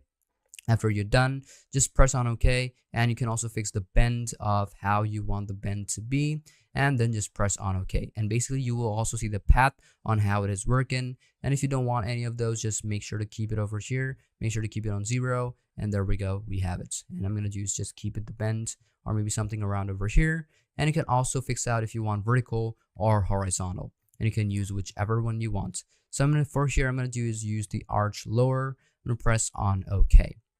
See, you'll be able to make customizations on this one too. You can go off the object again, and then we have is perspective. Envelope distort, you can also reset with mesh if you want to. Press on OK, and then you're good to go. You can reset it if you want to. Well, you can see that I don't have much of them, so it's basically the same. But if you're using a lot more, you'll basically find out that it will turn back to how it was. Now we have perspective. Well, this most of the time works when you are working with a photo. Okay, so you can fix the perspective if you change the perspective. And then if you want to revert it back or maybe change it, you can use this perspective option, and then it will revert back or change the perspective of how it looks like. Then we have is live paint. You can gap option. You can make it if you want to. You have this expand. I'm going to select on the next object, click on object this time. And I'm going to do is go off the live paint, and you can make them. You can see how it works. You can see this over here edges, and you'll be able to change the color according to your need and also apply them how you want them to look like. Okay, so it's going to be up to you how you're going to work with it. So I'm going to leave it up to you. You can fiddle with it. Okay, so you can see how it works. The next option which we have over here is going to be the image trace. Well, the image trace basically works on, sometimes on clips or photos, how it's moving, or a specific, let's say a trait which you want to trace. Well, if you've used or ever used, let's say, Premiere Pro, so you will basically see how the image tracing works. Well, it just basically finds out a specific, let's say trait or specific, pattern of your photo, and then applies it or whatever customization you want to do with it. So I'm going to go off the object again, as we don't have images, or as we're not going to make image trace right now, so I'm going to keep it. Then we have is text wrap. Okay, if you want to wrap up any text, you can make it like this, and you can see that outside of this outline we have this small stroke where we can apply our text, and those texts will be applied over there instead of the path. Okay, so this is basically how it works. Then we have is clipping mask. Well, I'm going to be showing you how you can make a clipping mask on Adobe Illustrator later on. You can make it like this, and you can mock up specific object on specific objects. Okay, I'm going to go off the objects again. I'm going to do is find out compound path. I'm going to do is press on make, and you can make out compound. Okay, I'm going to do is make another shape over here. I'm going to do is go off the object, and when you go off the compound path, you can make compound path however you want. Okay, let's say I'm going to do is make a compound path over here. This is going to be my compound path. Okay, I'm going to select on this, click on object. I'm going to do is make on compound make, and there we go, it has been already made. Then I'm going to do is go off the object again, and in our object, the next one which we have is artboard. You can convert an object into an artboard. You can see now this one will that are not clipping mask. To create artboard, select non-rotated rectangle.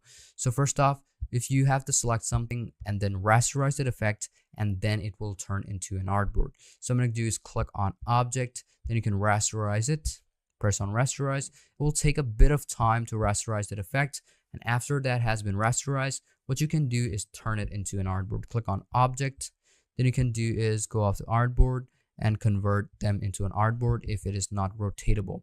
But if it is rotatable, it will not work. You can see that this specific object has turned into an image. When you double click on it, you can see this is now turned as an image. Okay, so that you can apply it wherever you want. Even though you can see how it is an image, because you can see the outlines, there is this shape over here which is white, but as we don't want white, but we cannot do anything because this has turned into a shape, or let's say an image, not a shape. Okay, so this is basically how it works. Now you can go off the object again, and the last one we have is graph. You can apply whichever type of graph or chart according to your need.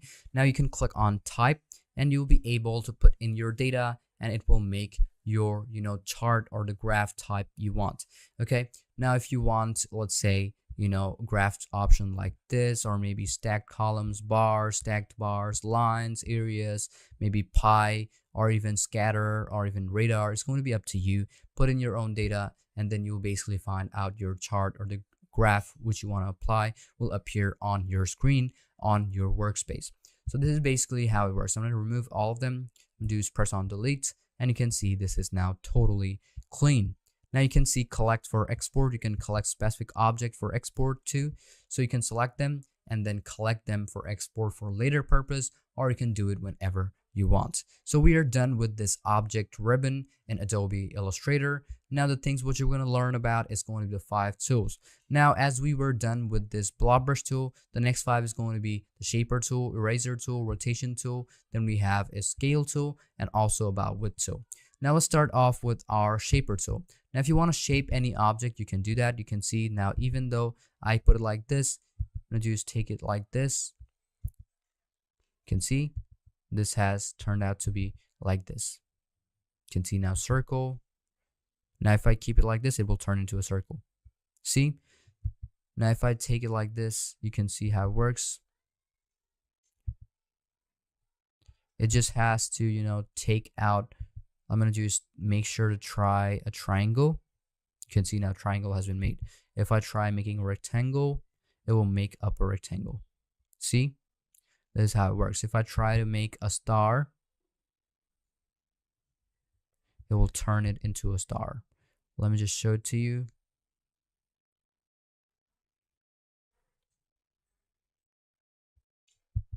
Okay, I'm going to just take it.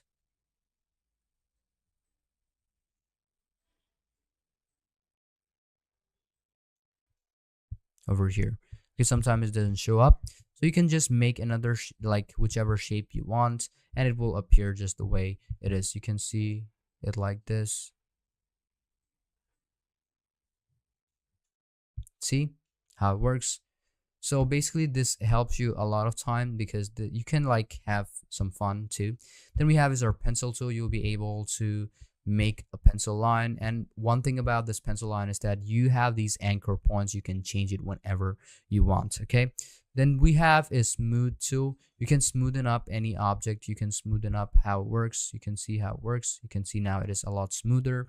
Now if I do the same thing over here, nothing will change because it is now like this. Okay, now what I'm going to do is click on this tool, pencil tool again, just keep it like this. Now if I use the smooth tool, if I click on these objects over here, you basically find out it will be a lot more smoother. Okay, then the next one which we have is the path eraser tool. You can remove paths like this. You can see the path is removed. Remove this one. You can see your path removed. Removed. There we go. Select on any of the path. Remove. There we go. This is how it works. The next one is join tool. You can join up specific, pencil lines if you want to. What I'm going to do is go over here, pencil tool. There we go. Then I'm going to do is remove a couple of them, path eraser. You can see. Then if I use this join tool, I'll be able to join them up. Okay. Press on Control Z. And do is join them up. It has been joined. Okay. Then we have a couple of also other options over here. You can take it outside if you want to, but I'm going to do is keep it just the way it is, wherever it is. Then we have is our eraser tool. You'll be able to erase any object like this, and you can see the segments of each and every one and how the stroke is working. And why is it working? Because now it's not basically an actual shape. I'm basically using an actual, let's say I made this as, with the pen. So this is how it works, and it is also showing me the outlines. But if you are basically using a shape, it will not work. The whole shape will be removed at the same time. Now, as we have our eraser, we also have our scissor tool. You'll be able to put an intersect on a specific object. You can see it over here, and you can find out a specific anchor point, even though these are not shapes. Let me just try making a shape, and then I'm going to do is click on the scissor tool, and you can cut out a specific object. You can see, please use the scissor tool on a segment or an anchor point, but not on an end point. You can see, find out the anchor point. Now you have to find out anchor. See, find out the segment in between them, and then you have to cut it out. Then we have this knife tool. You can also cut out specific parts like this. You can see I've put in a couple of segments in the middle, and this is how basically it will work. You can see I will be able to make more cuts on it, and this is basically how it will work. Okay. Then we have is our rotation tool. If you want to rotate any object, just select on the object, and then you'll be able to rotate it. Control T, and you will be able to select on that object, and then you are going to rotate it however you want. Okay. Now let's say I'm going to do is make a shape first. After I select on the shape, I'm going to click on rotate tool, select on this inside, and you will be able to rotate it however you want just by dragging your mouse. Then we have is this reflect tool. You can also make it reflect if there's another object. Let's say I'm going to do is make sure to click on, let's say I'm going to do is make let's say star tool. Just make this one over here. I'm going to do is make it reflect, or I'm going to do is click on this option over here, reflect tool. You can reflect it totally. Okay, it might seem like it is now rotating, but it actually is not. It's just totally rotating up. So this is basically how this one works. Okay, you will be able to rotate it too if you want to. See over here. Okay, then we have is this extender tool, or what this is called. Now you can extend a specific object. You can see it over here, which is the scale tool. You'll be able to scale up objects if you want to. Let's say I'm going to do select on this object over here, select on this, and you'll be able to increase the size according to your need. You can see the size of the star is increasing. Press on Control Z. I'm going to do select on this path right now, this time. I'm going to do is increase the size if you have it selected, Control T. I'm going to do is make another shape. Click on this option over here, and I'm going to click on this scale tool, and you'll be able to resize it however you want just by clicking wherever you want to. Okay, this is how it works. You'll be able to make it small or big according to your need. Then we have a shear tool. You'll be able to shear up objects like this, change the perspective of how it is. You can see the degrees. Okay, so this is basically how it works. Then we have is this reshape tool. You'll be able to reshape any object if you want to. Let's say I'm going to do is change this into somewhere over here. You can change it according to your need. Okay, you'll be able to shape it up, change the position, and also make changes on how it actually looks like. Then the tool which we're going to use is going to be our width tool. If you want to fix the width, just click on this option, and then you have to fix in the width just like this, and there we go, we have it. Okay, you can fix the width. And the next one we're going to do is use the warp tool. If you want to put up a warp, you can use this, and you can see there is a warp. Then the couple of tools which are over here, right click on it. Then we can also twirl it up if you want to. You can see it is now twirling. We can also use it over here if those are shapes basically. If it's not shapes, it's not going to work. What I'm going to do is use the pucker tool. You can use it too if you want to. You can see I can pucker up specific object or specific parts. Then we're going to use this bloat tool. You can also bloat it up if you want to. You can see it is now bloated, totally bloated actually. See? Then the next one which we have is going to be our scallop tool. Well, we'll be able to apply in scallops if you want to. Then the next one is crystallize. You can apply in crystallize effect like this. And the last one we have is wrinkle tool. You can apply in a bit of wrinkle if you want to. So this is basically all of the tools which you have to learn about are the 5 basic tools and also about our object ribbon. So in this lesson, if you didn't understand a part or if you have any question, feel free to ask me and I will guide you through the whole process. And I hope you understood everything from the beginning to the end. And I'm going to suggest you that you should not skip any part while you're watching these videos so that you don't miss out on anything which you have to learn. So let's move on to our next lesson where we're going to learn about the type ribbon and also our next 5 basic tools of Adobe Illustrator, which are going to be free transform tool. Then we have is our shape builder tool. Then we have perspective grid tool. Then we have mesh tool and also our gradient tool. So let's move on to that lesson. Type ribbon and 5 basic tools. Welcome back to our another lesson of Adobe Illustrator Essential. In this lesson, we are going to be learning about the type ribbon and also the 5 basic tools. So first thing I'm going to be doing is going to be opening up one of the preset. Well, most of the time I just use the letter because it's in the front, and as I'm not showing you any exercises, so I can just use any of the preset I want. But if you want any different preset, make sure to use whichever one you want. Then I'm going to do is wait for a while until it appears up on my screen. Now I'm going to do is cut this off over here because I'm not going to be needing that right now. I'm going to do is take this gradient over here and keeping it wherever I want. Now, as we are going to learn about the type ribbon, I'm going to click on type first. Now, first thing which we get in type ribbon is going to be our fonts, our symbols, then our text. Most of them are about text and also about characters. So first thing we get are about the fonts. You can see it over here. We have our separate section of type. Here we have font, recent fonts, size, and more from Adobe fonts. Okay, use whichever one you want according to your desire. Okay, now from here, when you click on type, you'll basically find our fonts. I'm going to show off more fonts from Adobe fonts later on. Now, if you want to choose any of the fonts you want, you can go through these options and use whichever one you want. And each of them also comes with different type of, characters.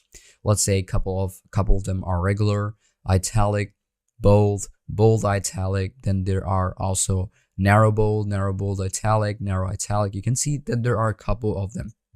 You can use whichever font you want. You can go down and also find the ones, whichever one you need. So it's going to be up to you, whichever one you're going to use. Then we have is our recent fonts. Now, whichever font you worked on or which you used recently will appear over here on recent fonts. So make sure to use this function, and this is also an advantage. Let's say you use the font and then later on you opened up another, let's say preset or another file, and then you don't know which font you use or you forgot which font you used. So this recent fonts basically helps you to find the font which you actually used and then apply it directly. Okay, then we have is this size. Now, whichever size you want to use or whichever size of character you want to use, you can select it from over here. Now, as we know about these, let me just show it to you a bit.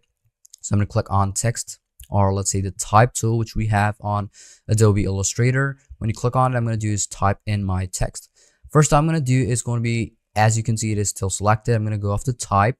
I'm going to go off the size, and then I'm going to do is change it to 72. You can see now it is larger. Now you can also click on type and you can change the font from over here. Let's say I'm going to use this. It has changed, right? But I want to use the recently used font, which was a bit ago. Click on type, recent fonts, Mariette Pro, or whatever it is. You can see now it has been applied. So you can use these options. Now, another option is that you can go through these options from a different panel. You can go through these characters. It will provide you the same option, but also it looks a bit different because it is not the same as a ribbon. You can change the font style from over here, and you can change the font size from over here. It's going to be up to you. And later on, I'm going to be showing you about this panel too. So let's just finish off this lesson first, and then we're going to go through them later on step by step. Then you're going to click on type again, and then we have is more from Adobe fonts.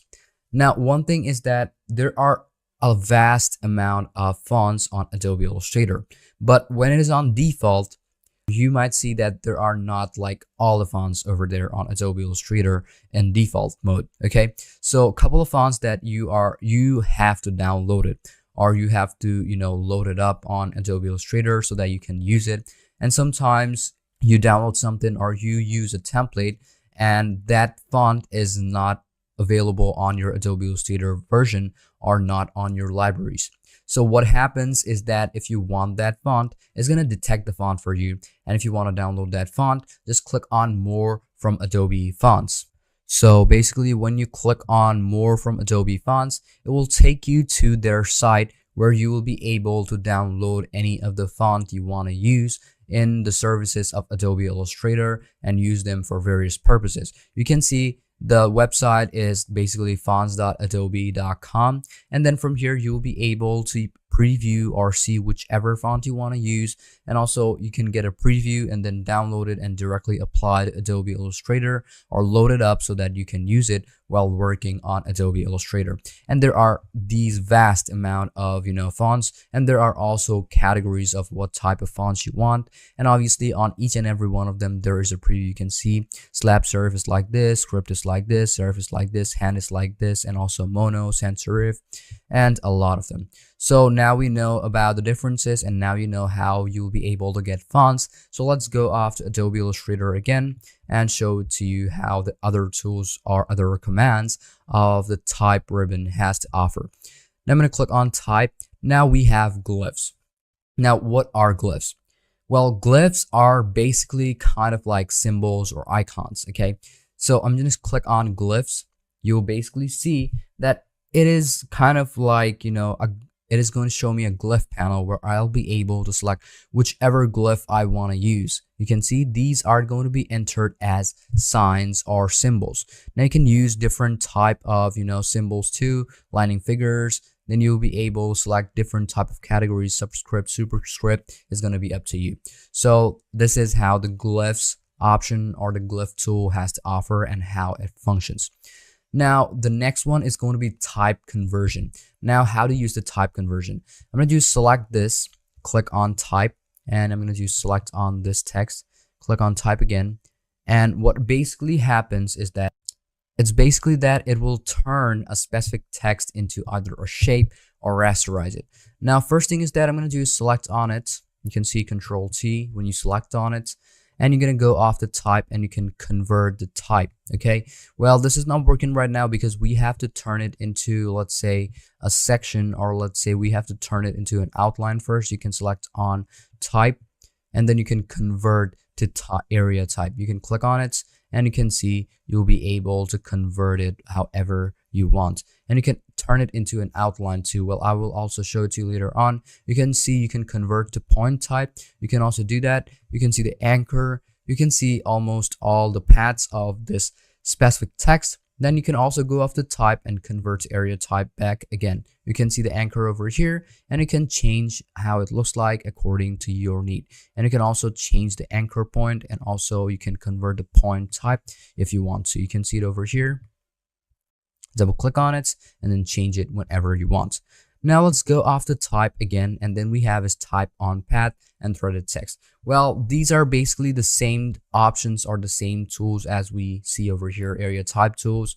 Then we have type on path tool. Then we have type on path vertical. Well, this is how it works. Okay, basically you find a path and then you have to select on that specific shape or specific path you have, and then you can insert it directly into that shape or directly into that path. What the difference is that when you are using the tools over here, you can apply it directly, but when you are using these commands, you have to do it manually. Let's say you already have a shape, you already have a text, and then you're gonna do is put in the text later on. That is how it works. Then we have is fit to headline. So basically you can also fit a specific object or a specific, whatever you have in your panel or your workspace, you can make it fit to your headline. Now you can select on this option over here, click on type, and you can basically fit it to the headline, okay? If you basically have it. Now, if you have it selected, you can see that you can fit it to headline. Click on it, and it has been fitted to the headline, okay? So basically, this is how it works. Now, you can also resolve missing fonts. Let's say, just like I said a while ago, that if you don't have the font, okay, you downloaded a template or you downloaded some other person's work, or maybe that person used a font which you don't have on your PC or you don't have on Adobe Illustrator. So what happens is that when you click on resolve missing fonts, it will tell you what font is missing, and also it's going to suggest you to download that font so that you can get or use that font whenever you want, or so that it supports it. Okay, then we have is find replace font. Then we have is, I'm going to click on type again, and then we have is find and replace fonts. Well, you can find out specific font just like we do find and replace on specific characters or words, right? But sometimes when you want to find out specific fonts, let's say I want papyrus, okay? If I use papyrus on any part of my project or any part of my file, I want to search up for it and I want to replace that font with something else, such as Myriad Pro, okay? Then I can do that. Just click on this option over here. Then this option appears up. Now let's say I'm going to do is search up for Myriad Pro, like Pro over here. I'm going to do is find out that, activate. This is also activated. Recent fonts over here. I'm going to do is find out. Okay. Click on find, and that has been found. Okay. Now you can see replace with recent. Instead of that, I'm going to do is reset with system. Click on system. Let's say I'm going to do is maybe search up for something that looks a bit different. Now I want it to look something like this, italic, Century Gothic italic. Now when you select on it, click on find. I'm going to do is change all. Press on done, and you can see that the font has been changed by using our font and replace option, or our font replace and find option. Now I'm going to do is click on type again, and then you can also change the case. First off, you have to select the text first. Let's say I'm going to do select on it. You can see it over here. Then I'm going to do is click on type again, and you can change the case if you want uppercase, lowercase, title case, or sentence case. Now, if I want uppercase, I'm going to click on uppercase over here, and now you can see all the alphabets inside the word is now uppercased. But if I want lowercase on each and every one, I'm going to do is click on change type and click on lowercase, and all of them will be lowercase all at the same time.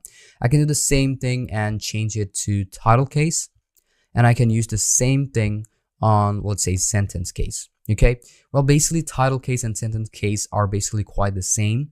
It just finds out the one which is like at the front to be capital. That's it.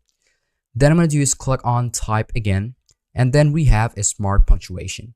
If there is any problem with punctuation, or it cannot, or I did not put any punctuation in my specific sentence or specific article which I wrote, or whatever text I have inside my document, and it's going to do is find out the places where I did not put in, and then it's going to do is place it or replace the punctuation, or maybe put in the punctuation where it needs to be.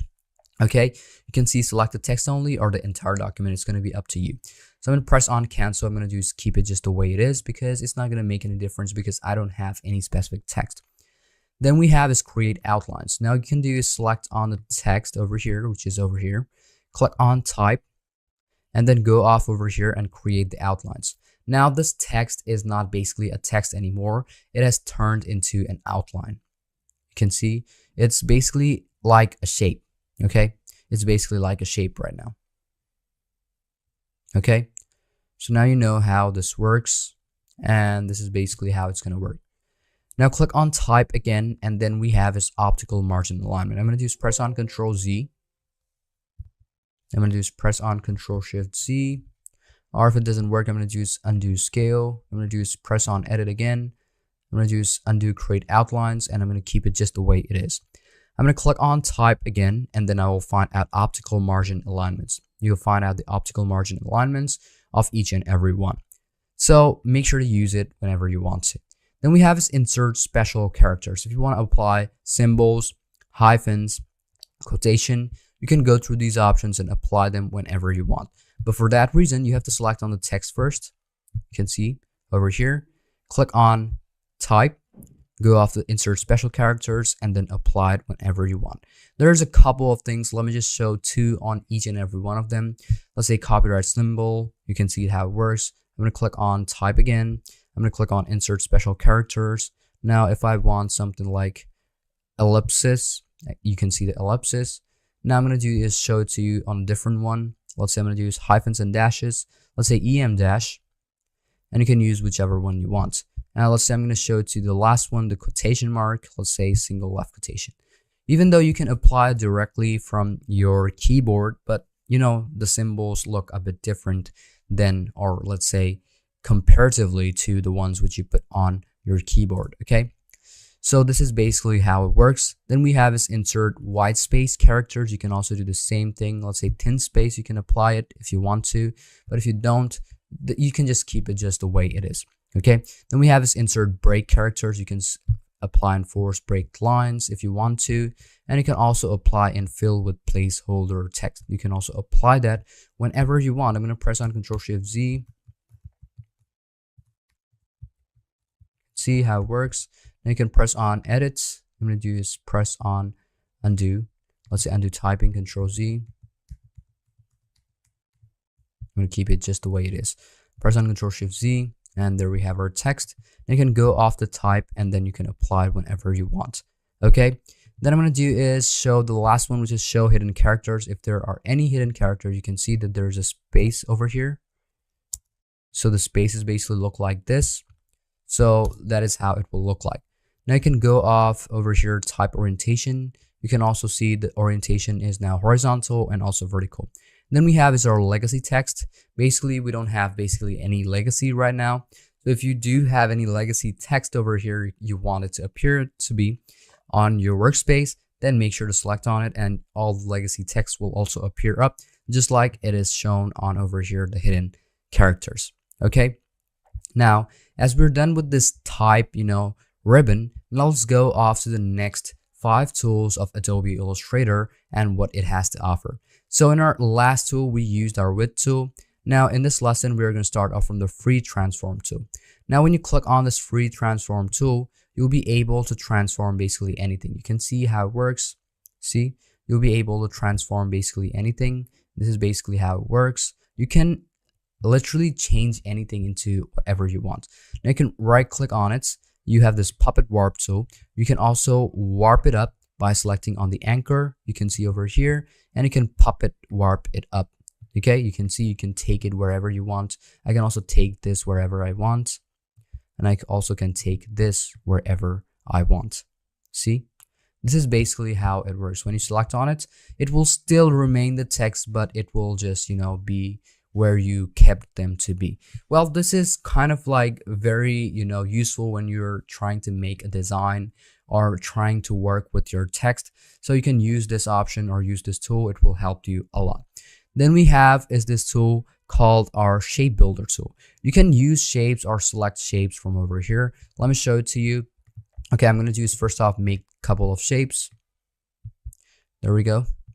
And I'm going to do is click on these options, and I'm going to do is make sure that they have no specific, let's say color. I'm going to do select on it, and I'm going to do is make sure to select on none, but make sure to put on strokes or else it won't be visible. So I'm going to click on black. You can see it over here. I'm going to do the same thing over here. Click on black and make sure that there is no stroke or no color in there. I'm going to do is none. Do the same thing over here. Click on stroke. Make sure to put it black, but on this color, I'm going to do is make sure to use nothing over here. Do the same thing over here. I'm going to do is on strokes. I'm going to do is make it black. On color, I'm going to do is make it to be none. Okay. Then I'm going to do is I'm going to use a specific part. I'm going to just click on this option over here. I'm going to do is select on the specific part, whichever one I want to use. First off, you have to select all of them. You can see now I just selected. I'm going to use this tool. I'm going to do is only use this part. You can see it is now building up in process. I can also use this part. Building shapes. I'm going to use delete or Control Z. Now as that part has been selected, or press on Alt so that you can use this minus over here. Now you can see the shape has been built.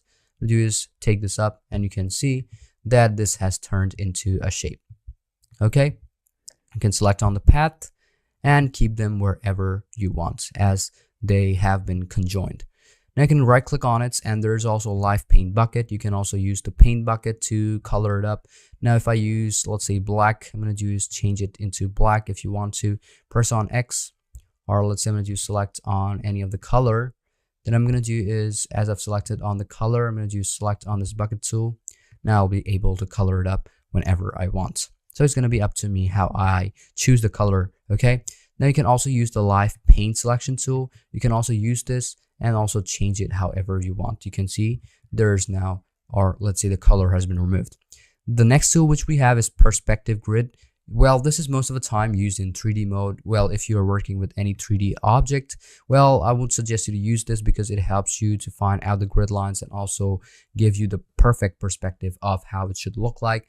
Also the shades and how you should customize it in such a way so that it will look good. Okay. Then the next one which we have is going to be right click on it and perspective selection tool.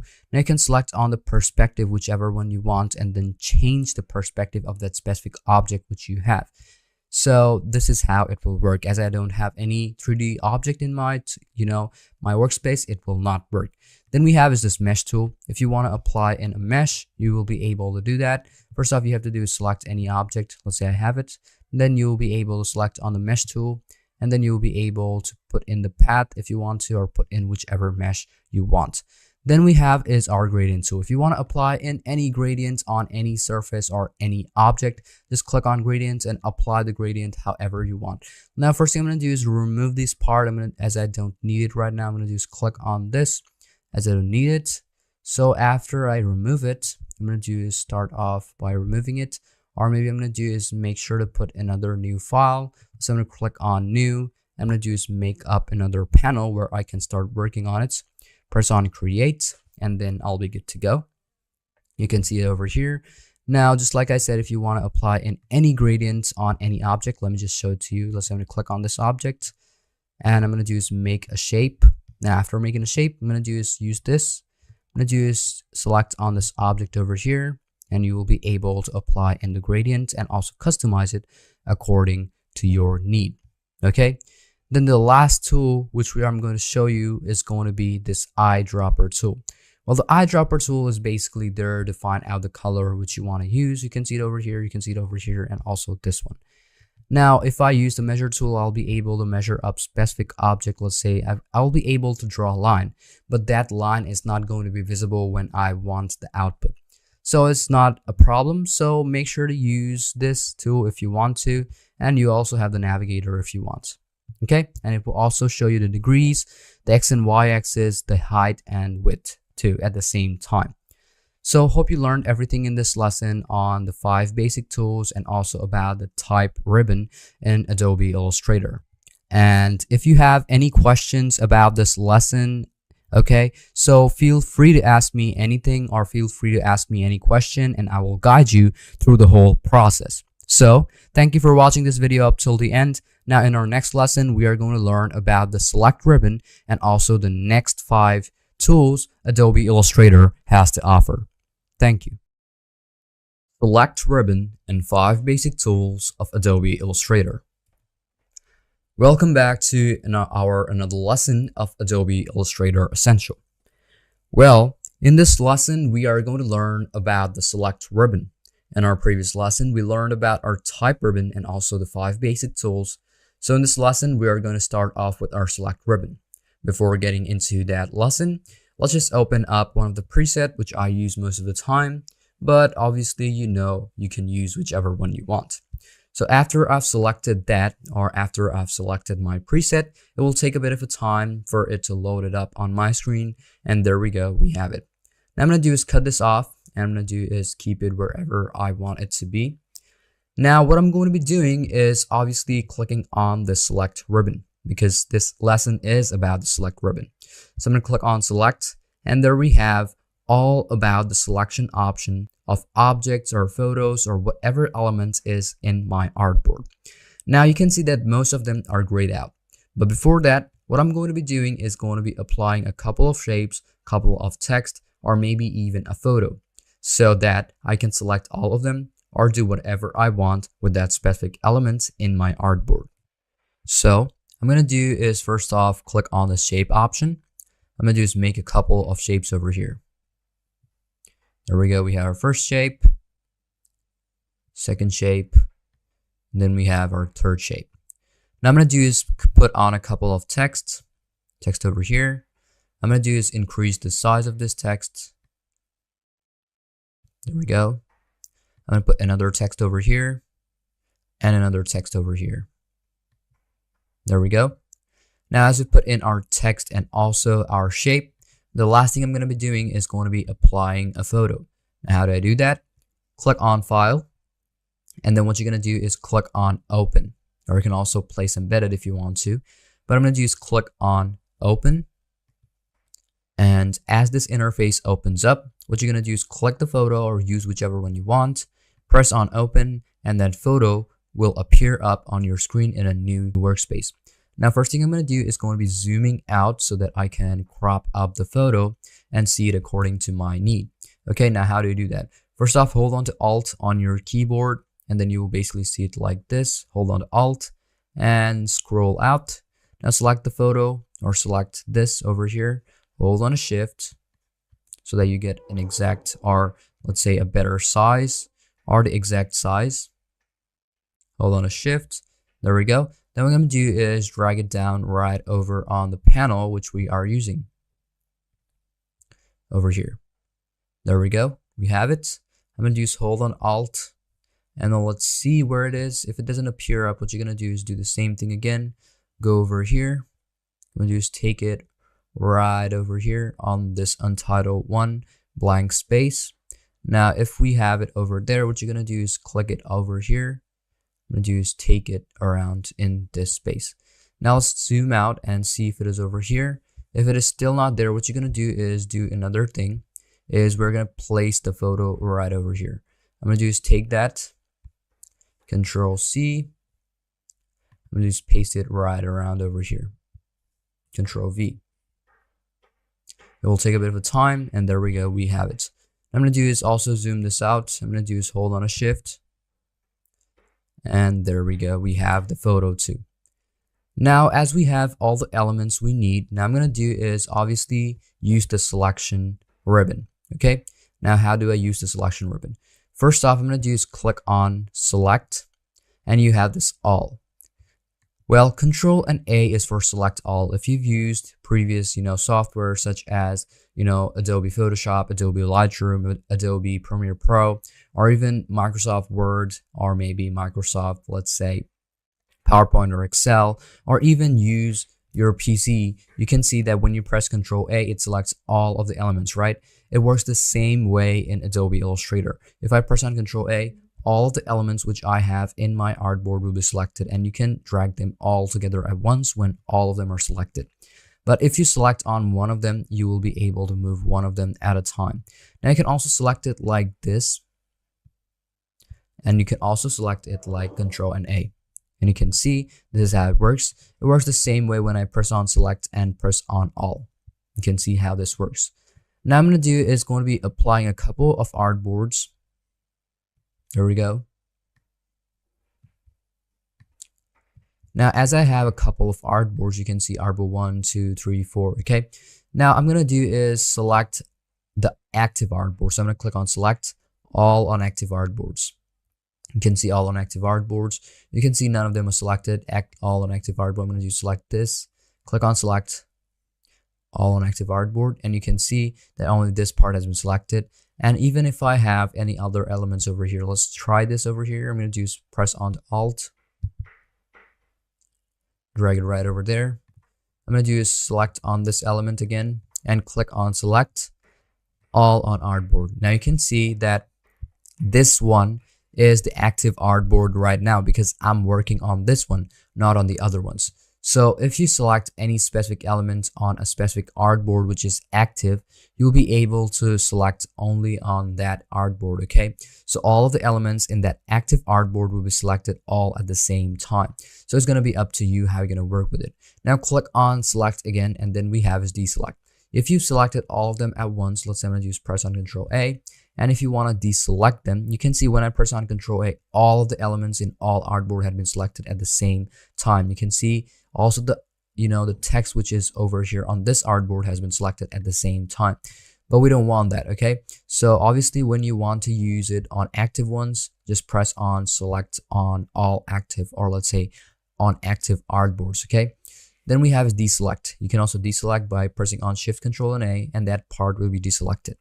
Now sometimes what happens is that if you have a lot of elements and if you've like selected something which you don't want to select, you can use this option or this command of deselect, okay, so that it will be deselected. Now when you go off to the selection, now we have reselect. So if you select on this and press on select, and you can reselect that specific object. Let's say I'm going to do select all of them. Click on select and you can reselect it if you have already selected it previously, and you can also reselect it, okay? It's similar to select or deselect or reselect. It's kind of like that. If you want to do it, you will just redo the process. That's the thing, okay? Now I'm going to do is go off to select, and we have inverse. Now let's say I'm going to do select on this, but instead of that, I want this part to be selected. So I'm going to click on select and inverse it, and all the parts except for this one will be selected. But if I select maybe, let's say 2 of these, but I don't want 2 of these to be selected. I want other parts except these 2. So I'm going to click on select again and press on inverse. You can see except those 2, all the elements that are in my artboard has been selected at the same time. You can also try using the shortcut key, okay? But there is no shortcut key, assigned to inverse. But except for that, all of them has shortcut assigned to each and every one. Now you can reselect it if you want to. You can see now how this reselect option or the reselect tool or command works in Adobe Illustrator. Now let's go off to select again, and then we have is next object above. Now if you have any object above, or maybe the next one, you can select it like this, as this one has been selected. Now if I click on select and press on next object below, you can see this has been selected. Now why is it below? This is not actually below, right? This is at the top, these 2 are at the bottom. But let me just show it to you. If I drag it over here, you can see this part is above this one, and this part is below. So if I click on this element and take it over there, this is the bottom one. So first off, let me select the bottom one, and when I press on select above, it will be selected, then this will be selected. Okay, let's just try it out. Click on select, next object above. You can see this one has been selected. Now if I click it on again, next object above, you can see this one has been selected. It works the same way when I select on this next object below, okay? What the shortcut key is Alt, Control, and second bracket open and close. Let's try it from our keyboard. Shift, Control, and Control bracket, or second bracket open and second bracket close. Let's try it. I'm going to do select on it. You can also select it like this. You can just click on select and next object below. You can see this is the one. Now if I click on it, click on select again.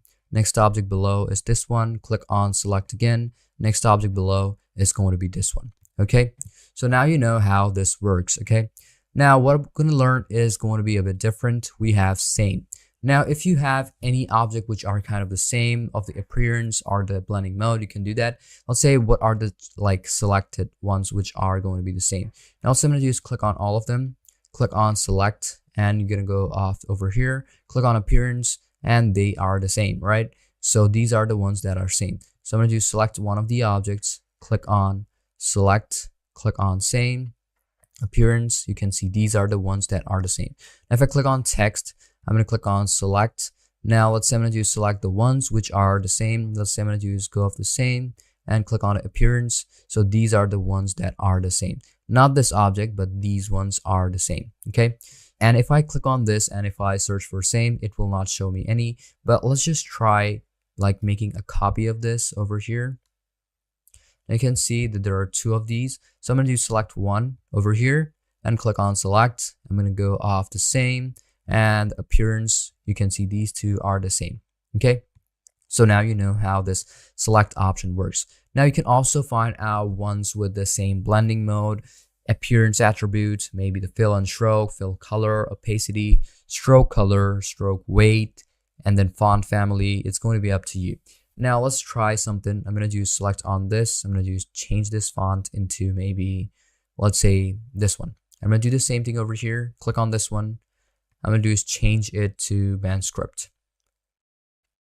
Okay, now I'm going to do select on this element. I'm going to do is go off the select, go off the same, and I want the same font family. You can see these two are the same font family. So it just helps you to find out the ones which are the same. Now you can fill up the criteria by selecting on the one type of criteria you want to search for. Let's say you want to search for the same font family, you want to search for the same color. Now if I change the color on these ones and also like change it, let's say I'm going to use change it to green, this one, do the same thing over here, green this one. Now if I go off the select, I'm going to go off the same, and I want the same fill color. You can see these two are the same fill color. While we do the same thing over here, go off the select and go off the same, and I want the same fill color. These are the same. So now you know how this works. Now if I click on select again, click on same and go off the stroke color, you can see these are all the same because all of the strokes are the same, even though if the fonts are different. So now you know how the select option works, or the same option works in, Adobe Illustrator. So you can fiddle through it for a while and, see how all of them works. And also, you can like check. Okay. Then we have is this object. Now all on same layer. You can put all of the elements on the same layer. Now which elements are on the same layer? You can click on same layer. Now you can see all of these are on the same layer. Well, layer basically works a bit different from, how these objects are in a specific panel. So there is going to be a separate lesson where we're going to learn about layers, because layer is one of the most important feature and also a very important thing you have to do when you are designing anything or working on Adobe Illustrator. Okay, then I'm going to do is click on select again, and then we're going to do is go off the object. Now you can see direction handles. We can see there's bristle brush strokes, clipping mask, straight points, all text objects. So it will just basically find out that it's like basically same.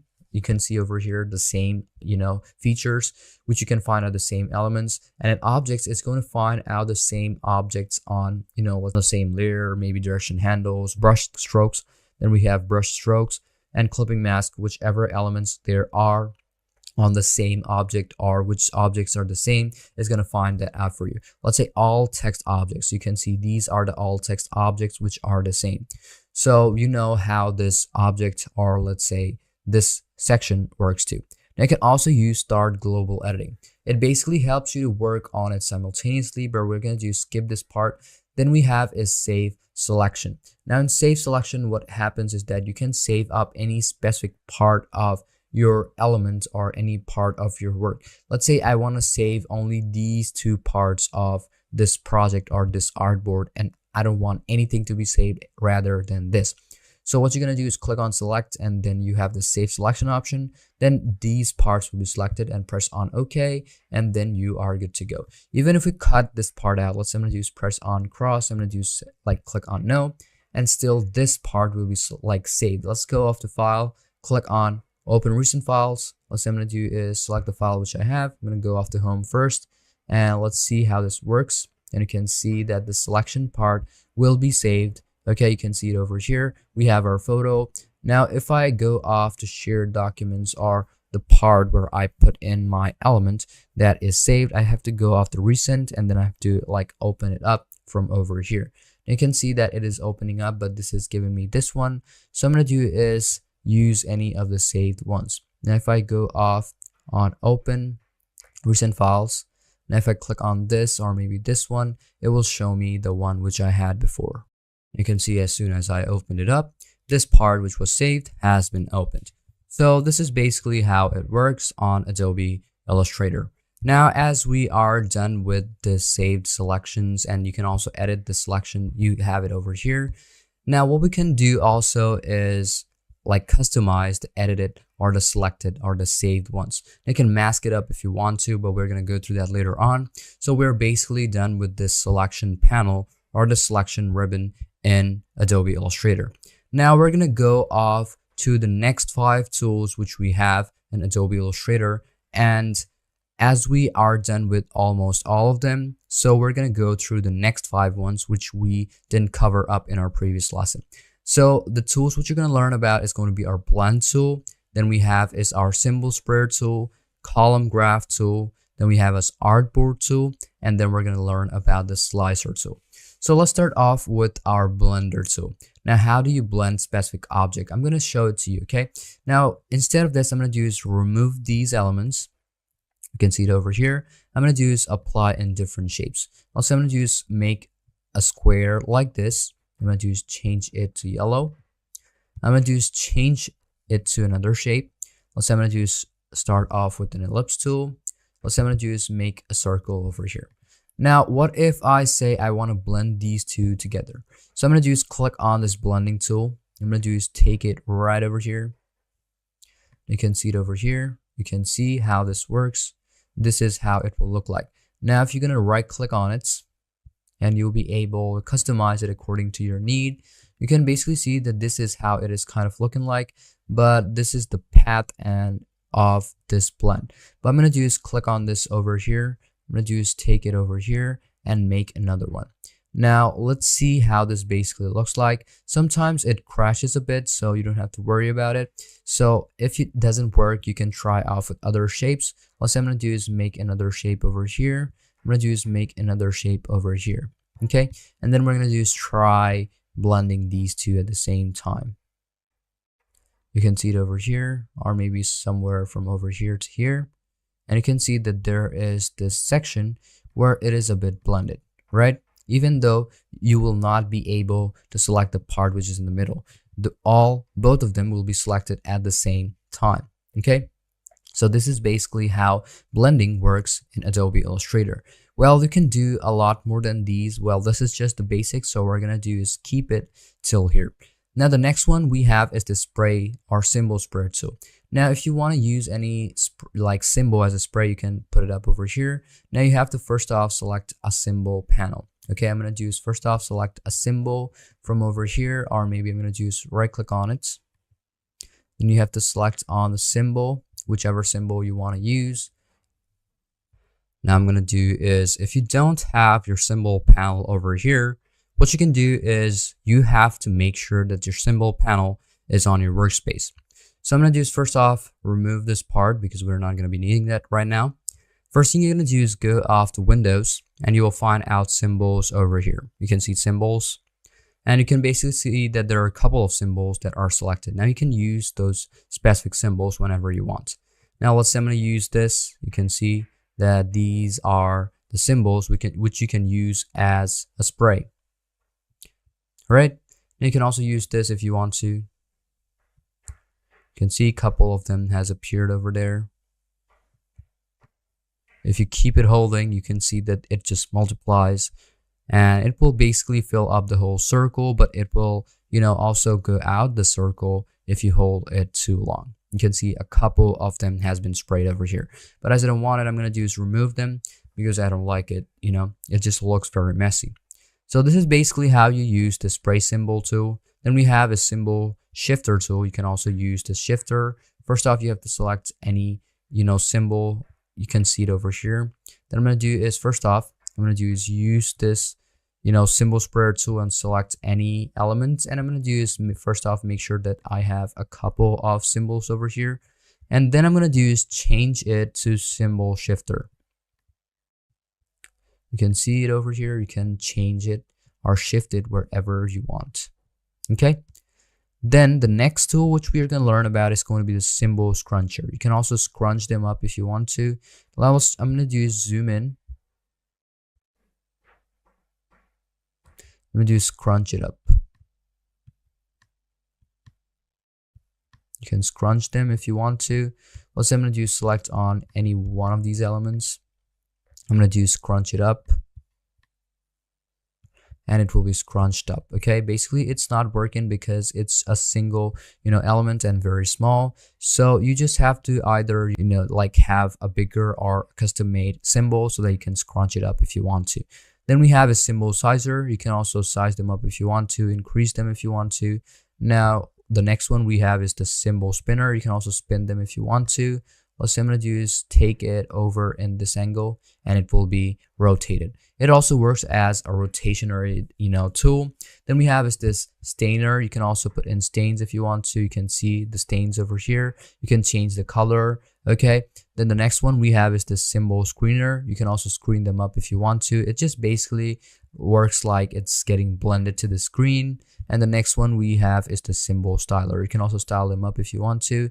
Select on any element and you can see that it has been styled. And you can also see that there is a couple of background on it. This is basically how it works. It basically just turns into a type of a pattern so that it kind of looks good. Okay, then if you screen all of them up, it will look the same. What I'm going to do is click on symbol screener. You can see it over here. It will turn into screens. I'm going to do the same thing over here, and basically all looks kind of the same. Okay, so this is basically how you use this tool in Adobe Illustrator.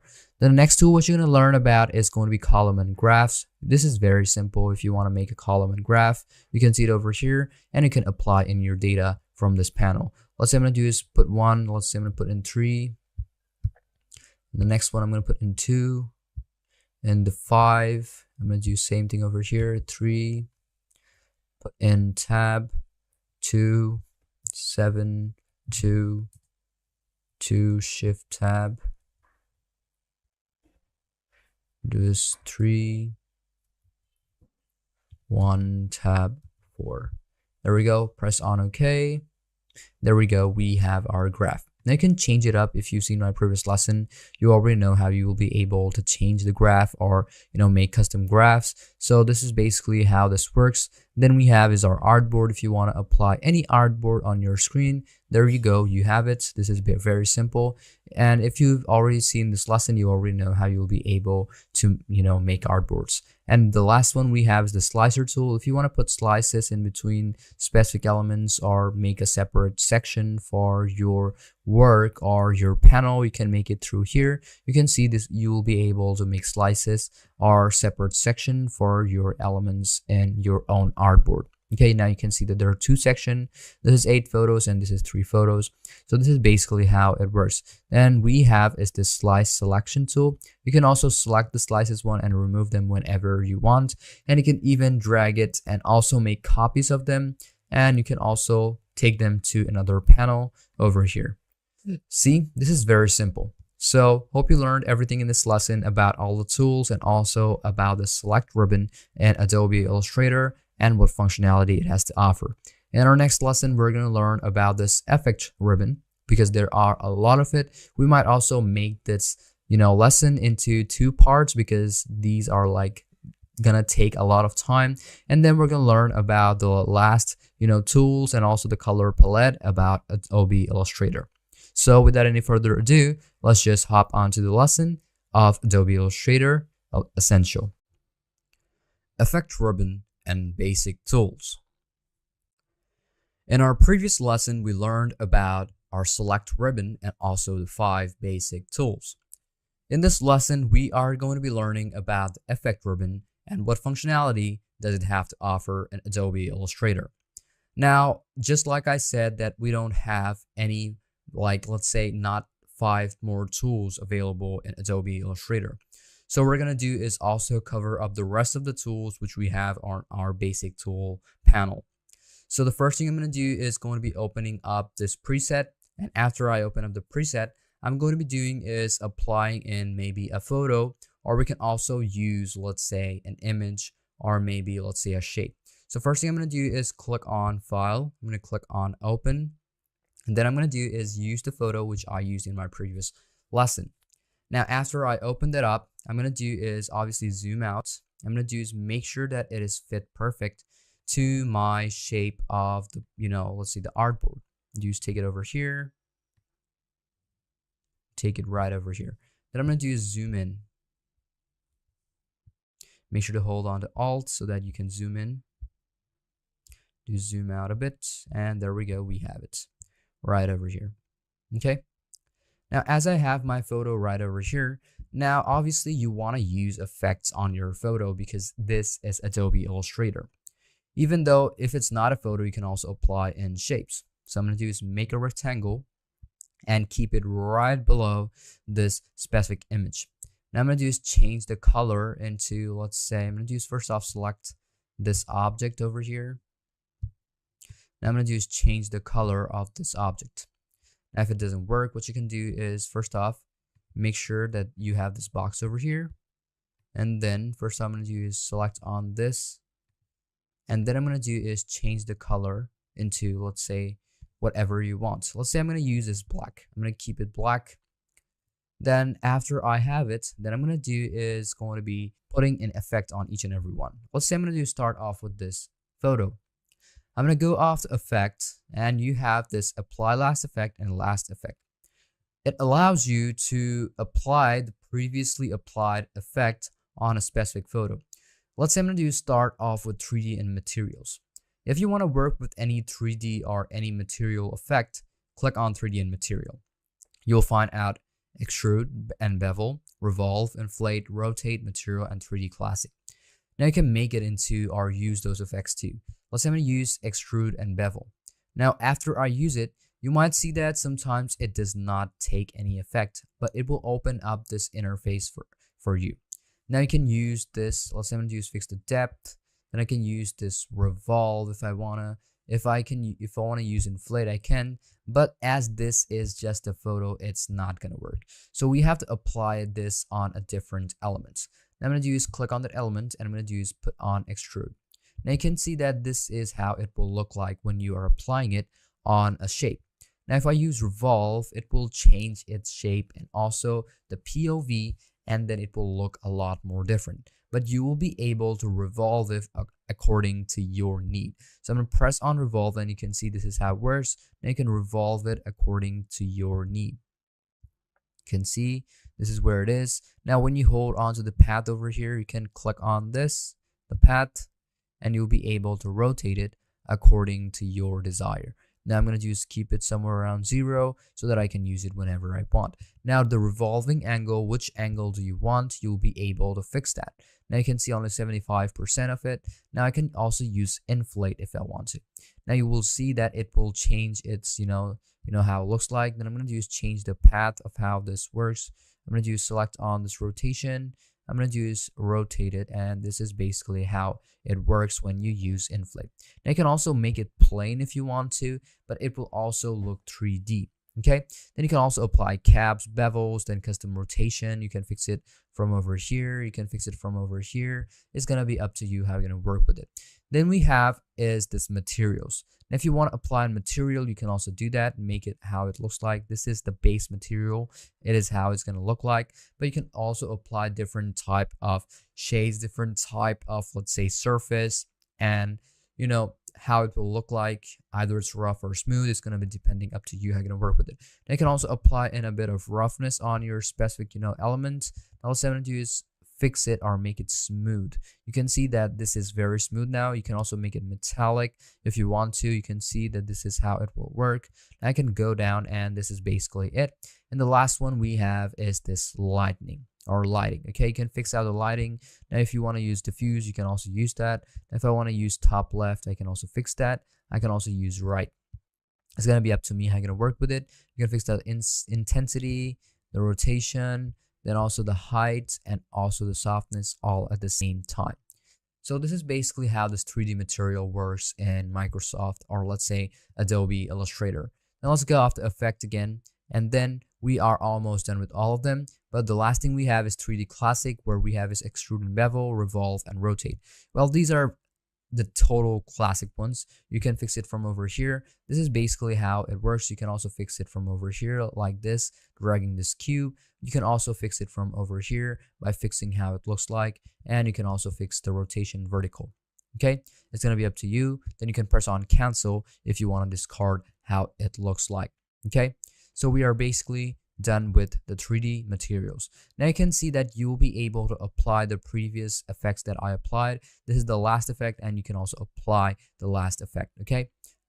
Then we have is convert to shape. You can convert a specific element into a shape. Let's say this one, I'm going to use click on effect. I'm going to use click it to, let's say I want it to be a rectangle. I'm going to press on OK, and you'll basically see that this has just turned into a rectangle. This is not an image anymore. This is a shape. Okay. Then we can go off the effect again and then convert to shape, and you can turn it into ellipse too. Let's do the same thing over here. I'm going to click on this object, click on effect. I'm going to use convert to shape. Now I want it to be rounded rectangle. Now you can see I have rounded corners on each and every one, like part of it. You can fix out, or if you want absolute or relative, it's going to be up to you. Now I'm going to use relative and press on OK. Now if I want a rectangle one, I can also fix it according to my need. Now let's say I'm going to use rotated and see how it looks like. Okay, this is basically how it works. You can see the anchor is not at a specific point of the shape. That is why it is looking like this, that it is kind of jumping, right? But the middle part is over here, okay?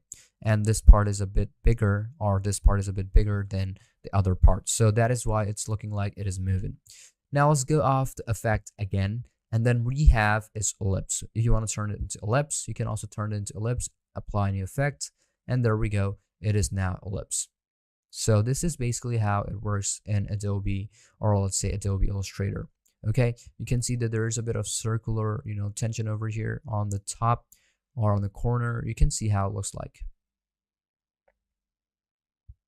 Okay, then I'm gonna do is go off the effect again, and then over here I'm gonna do is go off the crop marks. Now you can find out the crop marks, or you can mark it up whenever you want. You can see that these are the marks that I need, and you can see these are the marks that are going to appear up. Okay, so these are the crop marks, and these are the parts which is going to be outside of the exact shape. Now if I do is increase the size, it will increase, but obviously these will also increase, and also the shape. So it's going to be up to you how you're going to work with it. Now let's go off the effect again, and then we have is distort and transform. From distort and transform, you can apply in distortion. Let's go off the free distort. Now we can change or apply the distortion according to my need. I'm going to press on OK, and the distortion will be applied. That is the free distort. You can see it over here. Those are already applied. But what we're going to do is go off the effect again. I'm going to use distort and transform. Then I'm going to use pucker and bloat. I'm going to use make it bloat a bit. Let's say I'm going to use increase the size. You can see now this is bloating and this is puckering up. So it's going to be up to you how you're going to use this bloat or pucker. Make sure to use it according to your need and according to desire. You can get a preview to how it looks like. This is basically how it looks. What I'm going to do is put in cancel because I don't need that effect. Then I'm going to do is go off effect again, and then we have is roughen. If you want to roughen up your element, you can see how it looks like. You can fix the size. You can fix it if you want relative or absolute. And you can also apply the details if you want to. It's going to be up to you. You can just go through and apply in a couple of effects and also fiddle through it so that how it looks like you will get the exact idea. Now I'm going to go off the effect again, and then we have is this transform. You can transform that element into something different. You can scale it, you can move it, you can rotate it, and we have other options which you will be able to select. And you can also select the POV where you want it from. Let's say this is the middle and I want it on the corner. I can also select that. I want it at the top, okay, at top middle, or if you want it from the bottom right corner, it's going to be up to you. When you press on OK, you'll basically see that there is no change, but when you are using a specific part to represent it on or embed it on, you'll basically see only the left bottom corner, or whichever part is selected will be filled or be used with that. Okay, I'm gonna do is change the color. Just click on this. I'm gonna do is change it to maybe a different one if I can, but if it doesn't work, I'm gonna do is active color is black. So let's try using a bit of gradient. Let's see how it works. If the gradient works, it will be looking a lot more better. You can see it rendering 3D and materials effect. Now, after it is done rendering, it will apply in the effect. If it doesn't work, we're going to start off, or let's say we're going to still use this solid color because solid color is also quite good. Now, let's say I'm going to do is click on fill with X over here. And then let's try a different color from over here. Let's say I'm going to do select on this red, press on OK. And let's see if the red is being applied. You can see that the red has been applied a bit. Now let's change the other color which we have over here. I'm going to do is select on this color over here. I'm going to do is make it dark red or dark brownish. I'm going to press on OK and wait for it to render a bit. And after it has been rendered, let's check how it kind of looks like. If it does look good, then it's good. Okay, so we're done basically on this. Now let's do is go off over here, and you have the strokes over here. You can select the strokes to change the color whenever you want, and you can see that this is how it will look like, and this is how it looks, okay, after we got our result. Now let's go off the effect again, and then when we go off over here, you'll be able to tweak it up too. It's going to be up to you. Now let's tweak it a bit. You will see the interface will appear on your screen, and you can see that the progress, or it is being in progress. And after the rendering is done, I will show all, or let's say I'm going to just fiddle with it a bit, and let's see how it works. Let's say I'm going to use do you want to continue and press on OK. Now for my screen, you can see that I have applied in the tweak, and you can also see how it works. Well, this basically just turns my shape into a rectangle. Okay, now you can like renderize it if you want to. Now we're going to go off the effect again, and then we're going to do is go off to distort, and the last one we have, or the last two we have, is twist and tweak. Now you can fix up whichever angle you want to twist it to, press on OK, and that will be applied to that specific element or object which you have. Now I'm going to do is click on fill. I'm going to do is find out the color and use whichever one you want. Okay, now you can see that there is a bit of tilt on each and every one of them. I'm going to press on cancel, press on V, and you can see that there is this tilt over here, right? Now you can go off the effect again, and then go off to path or distort again, and the last one is zigzag. So make sure to select the object first. You want this over here. I'm going to select on that element, go off effect, go off the distort and transform, and find out zigzag. And you can see this is how the zigzag works. I'm going to press on cancel, but if you want to apply it, you can apply it whenever you want. So it's going to be up to you according to your desire. Now let's go off the next one, which is path. Now the path is going to be how the path you want to be. If you want offset path, outline object, or outline stroke. First off, click on the element, click on effect, click on, let's say, path, and if you want offset path, click on offset, and now you want to fix it up. Okay, let's say I'm going to do is pick on 10, and you can see that there it's the outside offset after, or let's say outside of this actual line which we have over here. I'm going to press on cancel, but if you want to apply it, you can do it if you want to. Then we have this outline object. We can also outline the actual object of the outline. Now you can see that it is basically at the outer part of the shape instead of being inside. Then the next one, or the last one we have, is going to be the outline stroke. You can apply an outline stroke if you want to. First off, wait for the interface to open up. If it doesn't open up, what you're going to do is go off over on effect again, go off to path, and click on outline strokes. And you're going to do is apply a new effect, and you're going to wait for a while until that appears up, and you'll basically see the outline stroke will appear up on your actual elements. You can see it over here. This is how it is.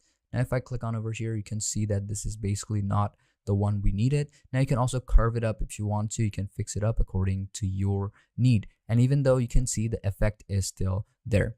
Now let's go off the effect again, and then go off to find out Pathfinder. Now you can find out the path whenever you want and how do you want it.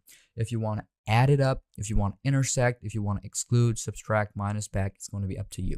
Let's show you a couple of them. We're not going to be showing you all of them. So let's start off with the add. Now if you want to add it up, you have to first off apply in another layer, press on OK, and then you're going to wait for a bit until that has been applied, or when you want to start working with it. Okay, you can see that there is a bit of curve over here, okay, at the same time. Now let's go off to effect again, and then we're going to do is find out Pathfinder. Now you're going to do is find out divide.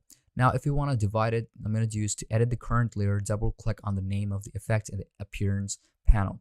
Now from the appearance panel, this will apply another instance of this effect. Apply new effect and press on OK.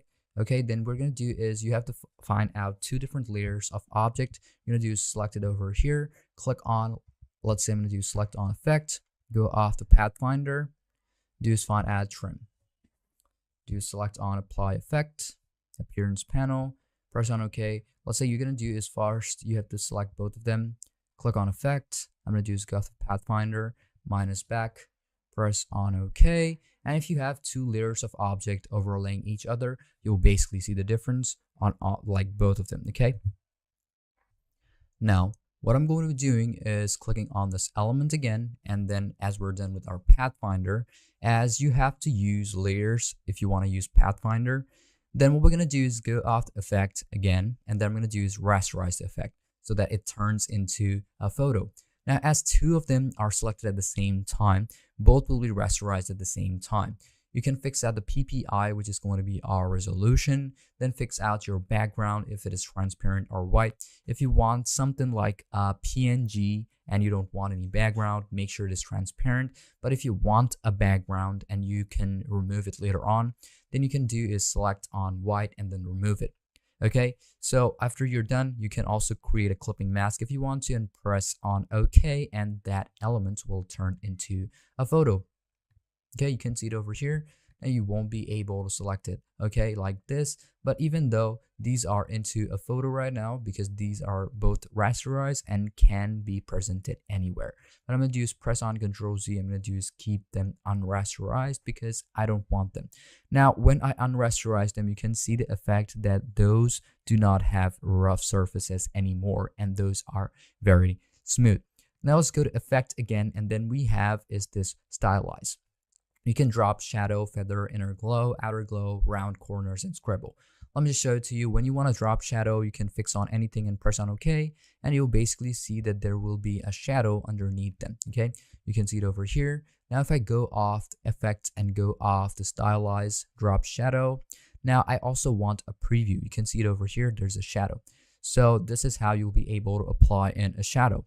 Now the next one is going to be, let's say, the feather. If you want to apply in a bit of feather, you can see the outside is a bit, smoothened up. You can apply it too if you want to. Whenever you want, you can just go off to stylize and apply it. Then we have is a bit of inner glow. You can fix out the color. Let's say we also have a preview. You can see on the outside we have this. What I'm going to do is make sure that instead I'm going to do is keep it on center glow, and you can also put an effect on edge glow. And you can also fix the blur if you want to. You can also keep the blur if you want to. You can see how it looks like and press on OK if you want that. Now the next one is going to be outer glow. Now when you press on outer glow, now I'm going to do is fix out the blur or fix out the opacity. That's going to be up to you. Now you can also change the color into something different. Let's say I'm going to use maybe somewhere around this, press on OK, and then you're good to go. We have a greenish type of outer glow. Now I'm going to go off the effect again, and then we have is round corners. If you want to apply round corners on each and every one, what I'm going to do is keep it like this or maybe like this. It's going to be up to you. But you can also do the same process in a different way. You have these corners over here. If you've seen my previous videos, you already know. Hold on to any one of them and you can just drag it in the center or at the outer side so that it looks round. But if you apply rounded corners from go into effect, you will not be able to make it any more pointy. Okay, then let's go off the effect again, and then we're going to do is find out SVG filter. You can also apply an SVG filter, which is smart vector graphic. You can also do that. And the advantage of using SVG filters is that when you apply it or when you use this SVG, your resolution or any of the item will not lose any resolution. It will not break or get distorted, even if you increase it out of its resolution or even decrease it. So it's going to be up to you if you want to apply it, or you can also import your SVG filters whenever you want. And then you can also find out the warp. If you've seen my previous lessons, you already know how we used warp in our object ribbon. You can see it over here, object, and we warped up our shape from over here. You can see it over here, text warp and all of them. Well, this works basically the same. When you go off effects and you go off to warp, you have this arc, lower arc, upper arc, and all of them, even fisheye. Now let's use this arch over here and press on OK, and you can see the arch has been applied as an effect, right? So this is basically very simple. Now let's go off effect again, and let's go off effect gallery. Now, if you want to go off the effect gallery, you will basically find out all of the effects, which you can find out over here, and you can see effect gallery 100%. Now, you can go through each and every one. You can see it like this, neon glow, maybe this, film grain, paint, plastic warp. Let's just use the photo for this. I'm going to just click on this photo. I'm going to go off to effect and find out effect gallery. Well, all of the effect which we see on the downside of, let's say the whole thing is going to be appearing over here. Let's say I'm going to use first off, zoom out a bit, zoom in a bit more. There we go. We have it perfect. Let's go through a couple of them. You can see smudge sticks, watercolor, under painting, and all of them. What I'm going to do is you can see that this is being rendered until it loads up. The effect will not be applied. So I'm going to do zoom out a bit. And you can see this is how it looks like on watercolor. And we also have rough pastel. You can see this is how it will look like. You also have paint daubs and also plastic wrap. Then the next one we have is the brush strokes. Let's say I'm going to do is remove this brush strokes, and I'm going to do is find out, use whichever one you want. Let's say I want to use this sprayed strokes. You can also apply that and see how this works. Then let's go after distort. If you want to apply any distortion to your photo, you can also apply it and check how it kind of looks like. This is glass, so this is how it will look like, an ocean ripple. Then we also have sketch, all of the sketch patterns, and how it looks like. Then also we have stylize, which you have is glowing edge only. And the last one we have is texture. You can also apply in texture, grain, mosaic tiles, texturizer, stained glass, patchwork, and all of them. Okay, so it's gonna be up to you. And you can also fix out the cell size like this. You can see the cells are now increasing. You can fix out the border thickness. You can fix out the light intensity. It's going to be up to you how you're gonna work with it. And you can also see the stained glass is being used. Okay, and you can also import couple of filters from online or Adobe stocks, and you can use them whenever you want. So we are basically done with this effect option or effect, let's say ribbon. And the last one we have is going to be our video. You can also see the interlace and NTSC color. Well, these are a bit advanced, but these are basically effects when you are using any video or any GIF or animation in Adobe Illustrator. So we're going to do skip these parts, and we're going to go off to the last tools or the basic tools of Adobe Illustrator. So we ended up on the slice tool and also about the next, which is going to be our slice selection tool. Now the next tool which we have is going to be our hand tool. Well, you can go off and navigate through Adobe Illustrator by using this tool. You just have to hold onto your mouse and click on your mouse or your left mouse key, and then you'll be able to drag it left and right, top and bottom. Now on your right hand, we have is rotate view. You'll be able to rotate it if you want to, but one thing is that, your view is just basically being rotated, but when you print it out, obviously, or when I get the output, it will obviously be on 0, or let's say it's just going to be the same, the straight way. Then the next one we have is going to be our printing tile tool. Now you can fix out whichever tile you want to use. Let's say I'm going to select this part. You can see this part. Okay, this part is going to be my printing tile, and only this part will be printed out. And as this is our printing tile, let's say I'm going to use is, let's say here, I only want this part to be printed. So only up till here is going to be printed out. So this is basically how it works on this printing tile tool. Now the next one we have is the zoom in and out. You can see when you see that there's a plus, obviously it will zoom in, and when you press on Control or Alt, you will basically see that it will turn into the minus, and when you click on it, you will zoom out. Now you can also zoom in and out by different methods, obviously, which I use most of the time, is that I hold onto Alt, and then I use the scroll key to zoom in and out. Okay, basically the Alt key. You have to keep that thing in mind. And then we have is this color palette option. Now this is the basic color palette, which is going to be our primary, and this is going to be our secondary. So I'm going to do first off, click on secondary. I'm going to go off the color guide. I'm going to do select on any of the color, which is going to be our secondary color. Okay, now in our secondary color, what you can do is first off, I'm going to click on this brush tool, and obviously you will see that it will be black. Okay, I'm going to do is click on this, and you will see that this is not working right now, but what I do is click on this brush. I'm going to do is make another file, click on new, do is make another one so that I can use my brush whenever I want. Press on create, and as I've created it, I'm going to do is use this over here. Now you can see that there's a black color, right? But if I use or apply in a different color over here, what I'm going to do is swatch it up, just click on it. I'm going to do is change it to red, press on OK. And you can see this is going to be press on X or select on this so that you can swap in color, or you can click on this Shift X so that you can swap in color, and you'll basically find out that it will turn different. And if it doesn't, what you're going to do is select it from over here, and then you'll be able to change it from over here. Even though if it's still working on black, what you can do is go off the brush over here. You can also fix the brush, whichever type of brush you want to use, and there are also a couple of different type of brushes, which you will basically find out from over here. And you can also select the color, whichever one you want. And I'm going to do is find out a different one. What I'm going to do is go off over here. You can see it. Use yellow, but still this is black because this is going to be our brush tool. Now what you can do is go off to pencil or pen tool, and then also change it how it works. Okay, now you can also right click on it. What I'm going to do is click on this pen tool, which I have. Let's say pencil tool. I'm going to do select on yellow. You can see how it works. Okay, you'll be able to apply in the color whenever you want. Now you can also change how it looks like. Let's say I want red, and this will turn into red. Now you can also select a different color palette at the same time. If you want it back to default like black and white, which is it most of the time, then it will turn back into black and white back again. Okay, so it's going to be up to you whichever one you're going to use. Then we have is color, gradients, and then we have no fill. So basically when you're using color, it will give you a solid fill, but if you're using gradient, it will give you a gradient fill. Okay, so you can use gradients whenever you want. What I'm going to do is make a shape.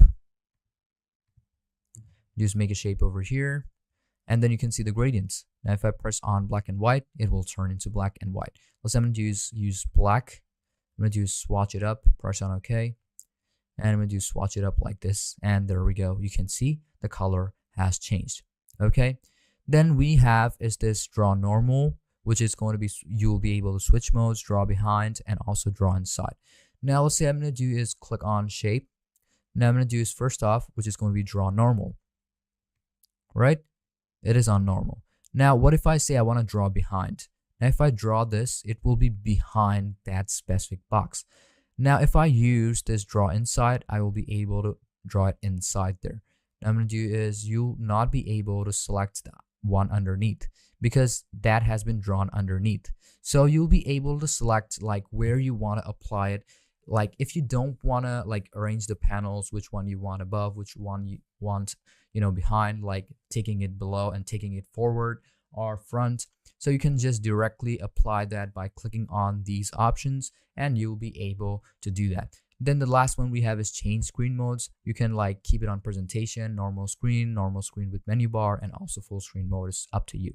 If you keep it full screen, if you want to get back to how it was, press on escape, and then you will basically see all the tools will be appearing up again. And then on the three dot, you will be able to edit in your toolbar whatever tool you have over here. Well, you can see that as I'm using Essential, okay, or let's say Adobe, let's say I'm going to go off the Windows again and go off the workspace as I'm using Essential Classic. So most of the tools are over here. Let's say all the tools are over here, okay, except for the commands and a couple of them. So now you know about all the basic tools about Adobe Illustrator. And as we are also done with our effect ribbon, in our next lesson, we're going to learn about the view ribbon and also our window ribbon at the end. So let's move on to our next lesson. View ribbon. Welcome to another video of Adobe Illustrator Essential. In this lesson, we are going to be learning about all the tools or all the commands we have in the view ribbon. In our previous lesson, we completed all the basic tools which we have in our panel of Adobe Illustrator, and also we are done with our effect ribbon. So now we only have window and also view. So without any further ado, let's open up a preset and start off with our lesson. As you can see that I have opened up my preset in Adobe Illustrator. Now we're going to start off with our view ribbon. Now what is about this view ribbon?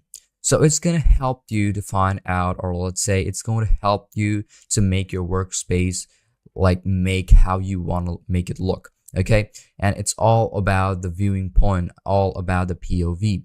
Okay, so first off, you can see on the first tool, which is on our view ribbon, is called outlines. The shortcut key for outline is Control and Y. Now you can make anything into an outline. So first I'm going to do is make a shape. Now I'll be making a shape. Now I can also put in a text. So I'm going to do is put in a text this time. Now I want it to turn into an outline. So press on Control and Y, and you'll basically see all the outline. Control and Y again. You can see how it basically looks. Okay. Now you can also click on any object and click on View and press on Outline, and you can see the outline of this. You can see the whites, and you can see the gray part has been removed. Okay. I'm going to click on this again. Click on View. Now you can see GPU preview. This is how basically it works. This is the basic GPU preview, which is on default most of the time, but if you want to see the outline, it's going to be up to you how you're going to work with it.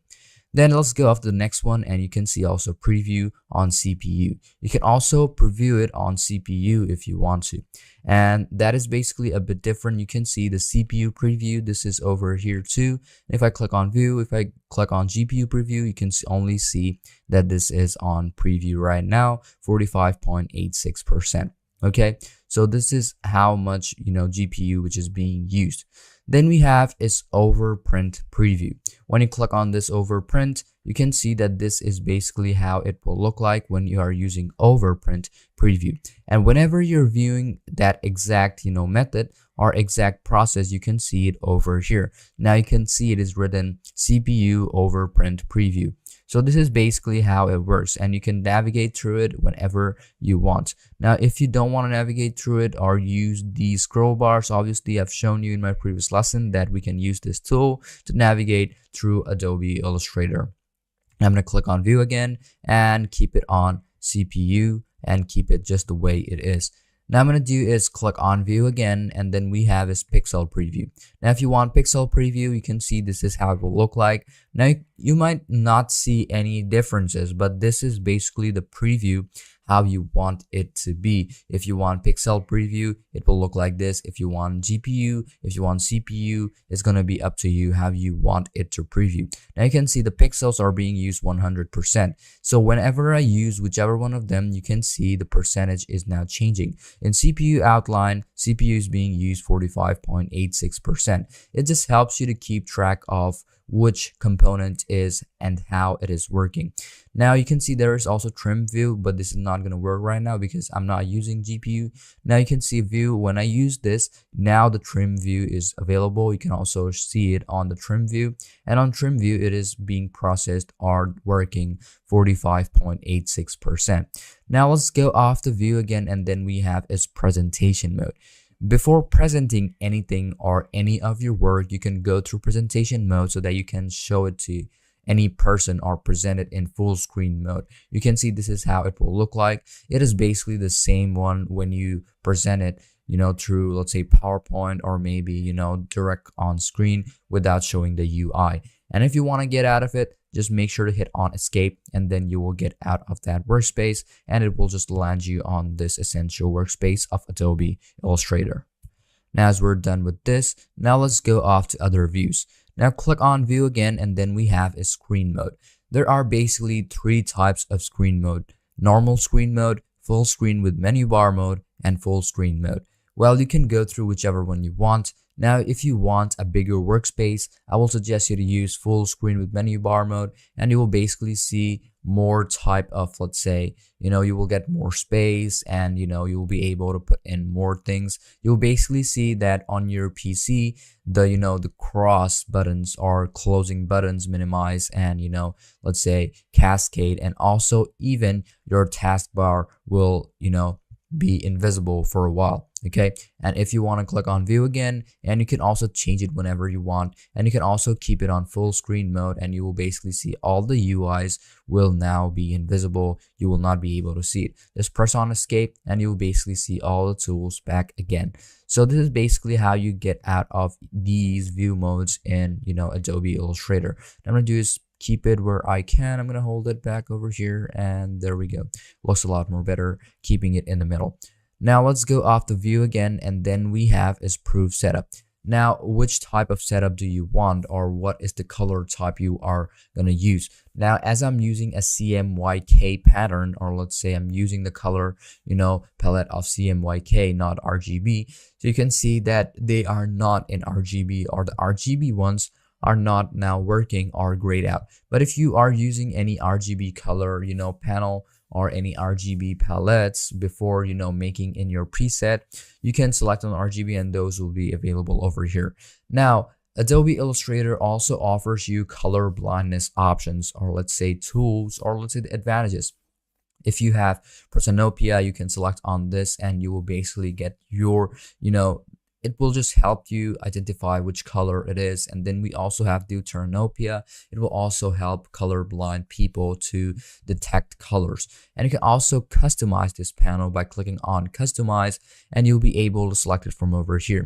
Now you can see that I am using US web coded swap v2, but you can use whichever one you want. You can see ESRGB. Now if I change it to ESRGB, all the sRGB, proofs will be available. Now I can use whichever rendering option I want. If you want saturation, if you want vivid colors, then I'm going to suggest you to use saturation, because I've worked in with a couple of saturation colors and how I want it to view, because it just helps me kind of find out which color is being used, or which color needs to actually, pop up or get dulled up.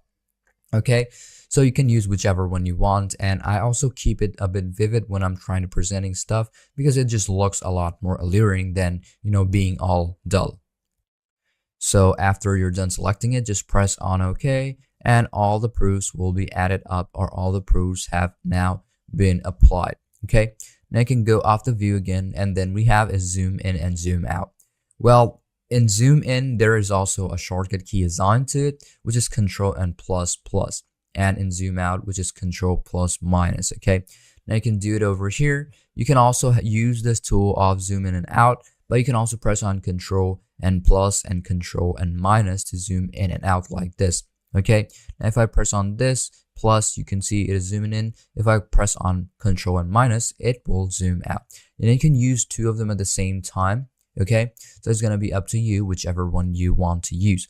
Then we have is fit artboard to window. What I'm gonna do is zoom in a bit. I'm gonna hold on to Alt, and I'm gonna do is go off the view, and I'm gonna do is fit artboard in window. When you press on it, you will basically see you will be able to view the whole artboard on your screen without getting all zoomed in or all zoomed out. Now it works kind of the same way fit all in window. Okay, you can also click on it and see how it works. It will be placed in your window. You can see this is not that fit, but it will fit up all on the window. Even though if you have a landscape type of preset, it will still be visible in like this. Okay, it will just have more space and all is visible at the same time. Now let's go off the view again, and then we have is rotate view. Now if you want it on the left side, right side, or whichever angle you want to see it as, you can click on view again, and we can go out to view, rotate view, and whichever angle you want. And there's also minus values. Let's say I wanted 90 degrees. Now it is 90 degrees. If I click on view, if I change it to 150 degree, it will be 150 degree. And if I change the view to maybe, let's say, I'm going to keep it on minus 45, it will be minus 45. So use whichever one you want according to your need, but obviously these are not that important. So I'm going to just keep it on 0 because that is how I like it. Okay. Now the next ones which we have are going to be reset rotate view. If you put on any views or any, rotations, you can reset the rotate view and keep it how it was. Basically just you are reverting how it actually looks like. Or if you put in a couple of reset, rotation views, and then you want a previous one, you can just reset it or, keep it how it was. Now you also have show slices. As you can see that on my screen or on my artboard, I did not put any slices. If you have any slices or if you have hidden any part of it, you can go off the view and you can go off the show slices, and you will basically see the slices over on your panel. Okay, as I don't have any, so it will not show any. But I can put on slices by clicking on this, and I'm going to just make a slice over here. There we go. Now you can see that I have a slice over here, or two slices. I'm going to click on view, and I can hide the slices whenever I want. You can see that I cannot see any slices anymore, except for that I can see the outline of this. Okay, Now I can also remove it if I want to, but when I click on view and show the slices, you can see that they're 1 and 2. Okay. Now let's go out the view again, and then we have is lock slices. You can also lock up slices so that you cannot remove them anytime you want. Even when you're using the tool of slice selection, you can see it over here, I will not be able to do anything because these slices have been locked right now. So I'm going to click on view again. First, I'm going to click on selection tool and click on view. I'm going to do is unlock these slices just by clicking on it back again. Now you can hold on to it and drag it wherever you want. I'm going to press on delete, and you can see the slices have been removed. I'm going to go off the view again, and then we have is this hide bounding box. If you have any bounding box on your slices, obviously you must have the bounding box. So I'm going to do first off start from over here. You can see that I have my slice over here. There we go. Now I'm going to click on view. I'm going to use show the slices. I'm going to use click on view again. I'm going to use first off click on hide slices. Click on view again. Show slices. Click on view. Now you can see this is how it will look like. Now you can see that there are no one. I'm going to use first off select on it. Click on slice tool. Make a slice. I'm going to click on view again and click on, let's say, hide bounding box, and you'll basically see the bounding box will be removed. Now I'm going to click on view again, and then I'm going to do is first off click on show transparency grid, and you can see the transparency grid is now visible. Now it's going to be up to you how you're going to work with it, and you can also see the pixels on how these actually function, or how is the photo actually moved from one pixel to another or any object. Now the next one which we have is going to be a bit different. First I'm going to do is remove, or let's say I'm going to do is keep it however it was. Show live painting gaps. Okay, I'm going to click on view. I'm going to do is hide transparency grid, and there we go, we have it. I'm going to do is click on any of the paths and then delete the section or delete the slice. As I'm done deleting the slice, I'm going to click on, let's say, view again, and then I'm going to do is going to be go off the actual size. Now I can get the actual size of, any elements when I click on it. Okay, it will give me the actual size of it and how it actually looks like, even though I'm zoomed out, so it will basically show me that the elements are kind of small or either big. But when I click on this show actual size, it will give me the actual size of any element which I have on my screen or on my artboard. I'm going to click on view again, and then we have is hide gradient and order. If you have any gradient and order like available, or let's say working on your screen, you can hide them up whenever you want. I'm going to click on view again, and then we have is hide live paint gaps. If you have any paint gaps, you can see that when you're using brush or when you're using anything. Now you can see this like this. I'm going to click on view again. I'm going to do is show live paint gaps. You can see these are the gaps. Now if I click on view again, and you can also show transparency grid and hide live paint gaps. You can also do that whenever you want. Now let's go off the view again, and then there is other ones which you have is hide corner widgets. But first I'm going to do is fit artboard and window so that I can see all of it. Now I'm going to click on this, and we have hide corner widgets. You can see on the corner widgets are now removed, or let's say they are hidden. You can also click on view again, and you can show corner widgets, and those will be available back again. Now let's go off the view again, and then we have is this, let's say smart guides. Well, these smart guides are basically, let's say behind, let's say these are most of the time behind, those are the pixels. When you hold on to any element and you want to drag it, you can see that it is now working this way. But when you hide those, grids, you will basically see that it is now moving like this. But if you are, now you can see that this is now moving smoothly without, let's say not skipping the pixel, like it is now skipping the pixels.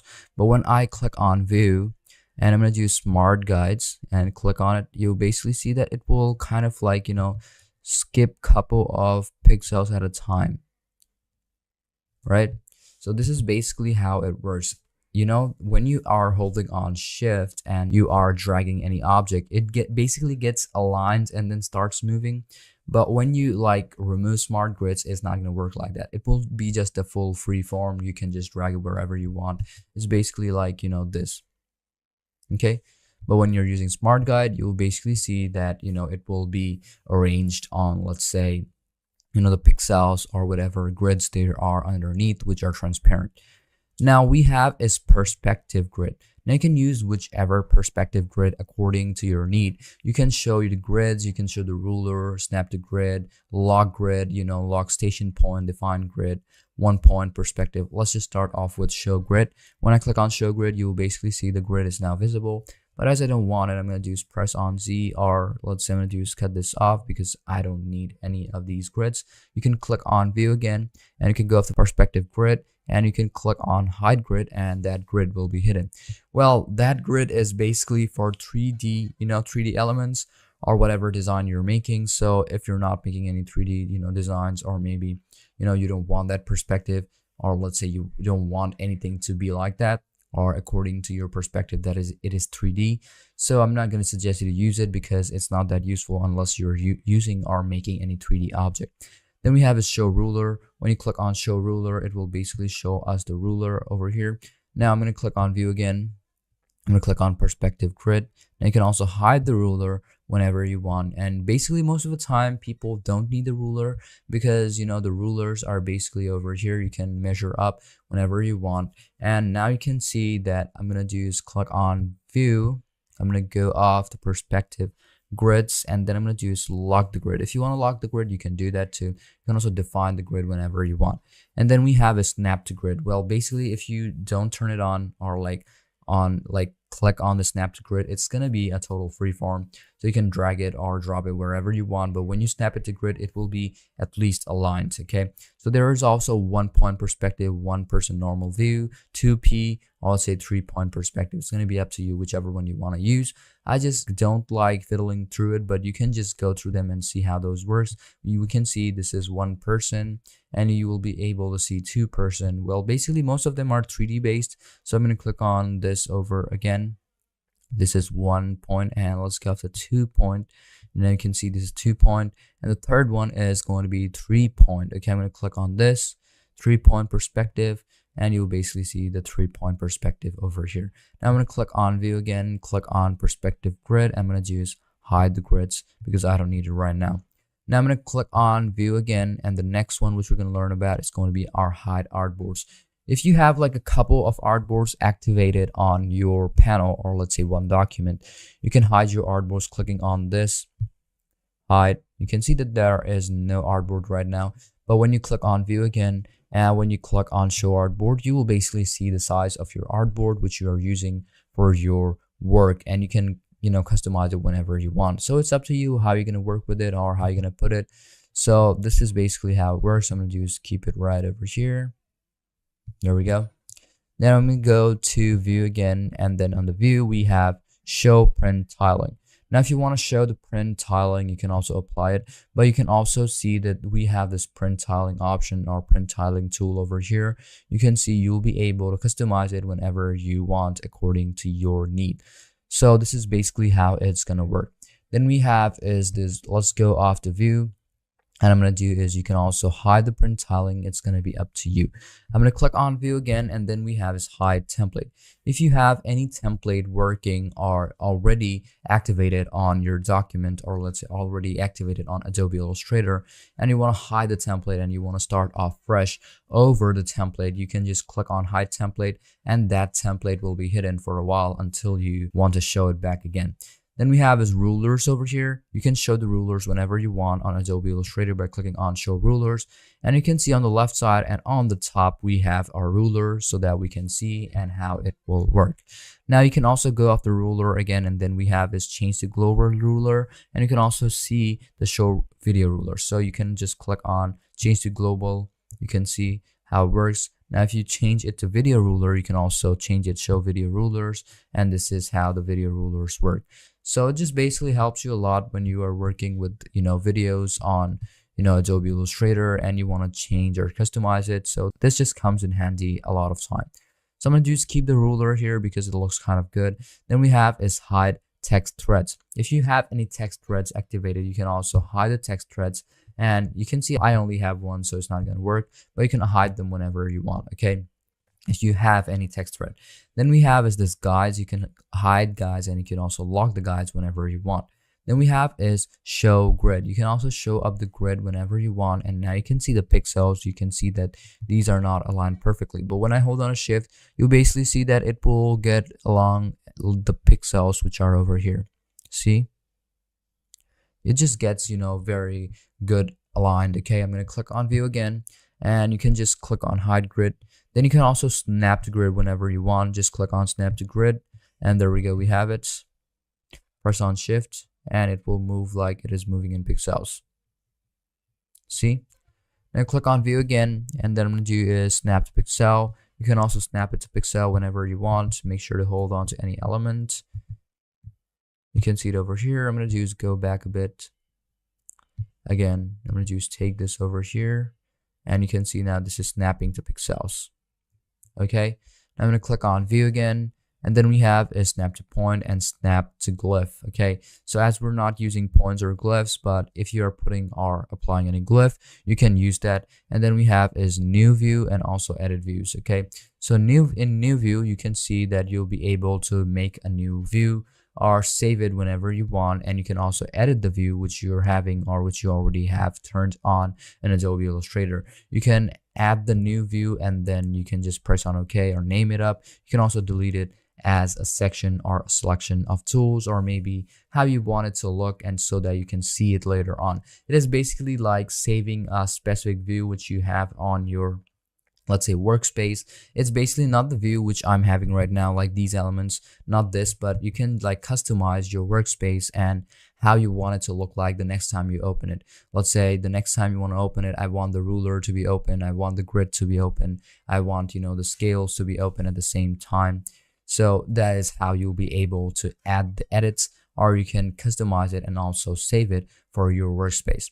So hope you understood everything in this lesson about the view ribbon and what functionality it has to offer. Well, all of them are basically very simple, so make sure to use it whenever you want and go through a couple of them, fill with it so that you can, you know, discover a lot more things. And these are basically just the basics of what these tools can do. So hope you understood everything, and if you didn't understand a part, feel free to ask me any question and we will guide you and help you through the whole process. So in our next lesson, we're going to learn all about the window ribbon and what functionality it has to offer to us while using Adobe Illustrator. So let's move on to that lesson. Window ribbon. Welcome back to our another lesson of Adobe Illustrator Essential. In this lesson, we are going to cover up all of the tools and functionality the window ribbon or the window tab has to offer. Now, in this tab, we're going to find out all about the window or all about the workspace, how you want it to look like, and which tool or which command you want to use. So, without any further ado, let's just hop onto the lesson by opening up one of the presets in Adobe Illustrator. Now you can see that I have opened up a preset. Now we're going to go through our window ribbon in Adobe Illustrator. So whenever we click on window, the first thing which opens up, or the first command or tool which opens up, is new window. So whenever you click on new window, it will open up another window for me without making another, let's say, preset. Now you can see both of the windows are of the same size, which are both letter. I'm going to go over here and you can see they are the same. So instead of sometimes clicking on file and making a new window or making a new preset, instead, if you want to use the same preset, you can just go off the window and make yourself a new window so that you can work individual ones, or let's say do two projects at the same time on the same workspace but on different windows. So you can save each of them at a specific time, or let's say each of them one by one. So it's going to be up to you. And as this is going to be our last, ribbon, lesson of Adobe Illustrator, so I'm going to be showing you everything which we have in this window ribbon of Adobe Illustrator. Now, the first thing I'm going to be doing is going to be clicking on window again, and then we have is arrange. Now, what type of preview do you want of your windows? Now, you can keep it on cascade, which is already on default. Then we have is tile. Then we have is float on windows and float all on windows. Now, first thing you can do is click on tile. When you click on tile, you will basically see that the let's say two of the windows, or let's say two of these panels will be opened at the same time side by side. So you can work on it and see differences on them whenever you want. Well, this is somewhat kind of, very advantageous at some point because it helps you to see the differences, what you're doing with it. If you have like simultaneously you want to work on it, you'll be able to do that from this, okay, or this option. When you want to revert it back, just click on arrange and click on cascade again, or cut one of these off, and then you'll be good to go. And this is how it will look like. Then first off, what you have to do is go off the windows. You're going to click on arrange. And first off, when you make a new window, I'm going to go off on new window, and you will see that it will revert back to this cascade method, or let's say the cascade view. Now, next thing what we have over here is float in windows. If you have another window, I'm going to do is make another window. Now I want it to float. Now I'm going to click on arrange, float in window. Now you can see that the one which I made new is now floating on top. Well, this is somewhat kind of very advantageous because this is also very, let's say this is also very, let's say featuredful and also very advantageous when you want to work on it simultaneously. If you have a bigger screen, then you will not have any issues by using this, okay? And you can also cut them off whenever you want, save it up, and also apply the same tools, but you have to select the tools from this panel and then apply directly over there. Then you have to go off the windows and then on windows, and the last one we have is float all in windows. You can float all of them at the same time if you have like a couple of them, but if you don't want it, you can just revert it back to how it was. Just click on cascade and it will be back on how it was. Now you can see that it is now floating. You can take it wherever you want, but I'm gonna do is keep it right over here. Just drag it over here and it will get back. So when it is floating, just make sure to drag it back over to this panel over here. It will get back into cascade view, or how it used to look like on default. So I'm going to click on Windows again, and next we have is find extensions on Exchange. When you click on this, it will find up extensions for you. So what are basically the extensions?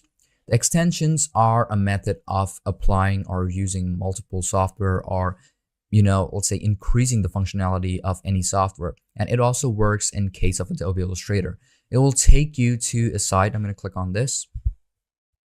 And as I've clicked on this, you can see that it took me to the web browser and also to a site which is called Adobe Exchange.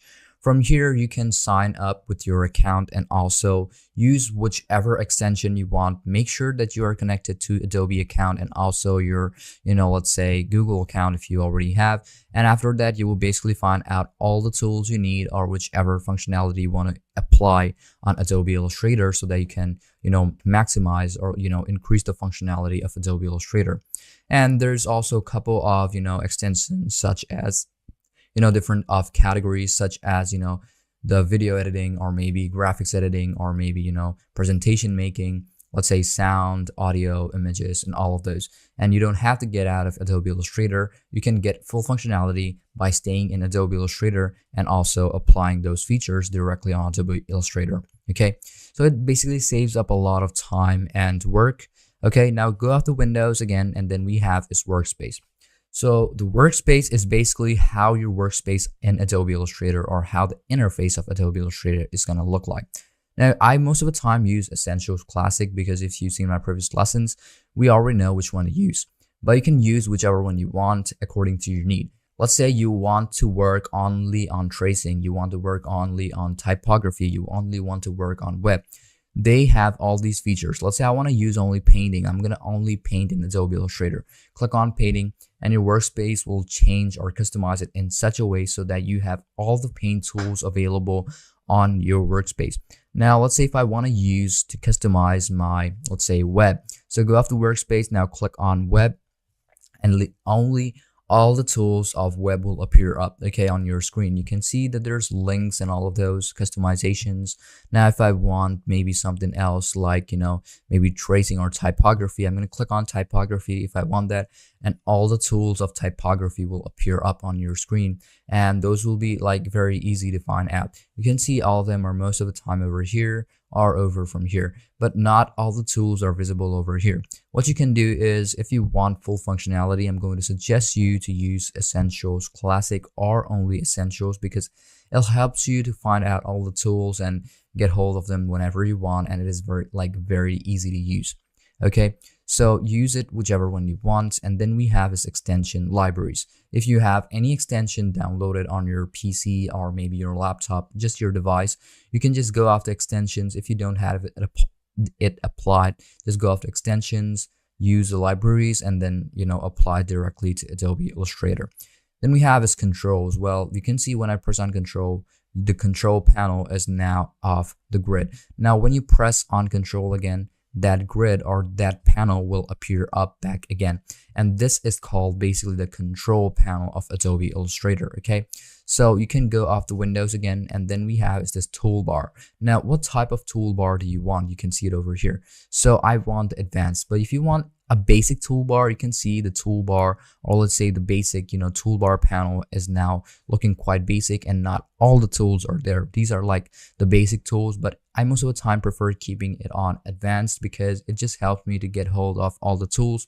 And if you want to apply more tools, you have this option called new toolbar or manage toolbar. You'll be able to manage them whenever you want, apply it or remove it. You can see that there are basically no tools over here. What you'd have to do is customize your toolbar, and then you have to save it so that you can use it whenever you want, or it's going to be saved up like a preset.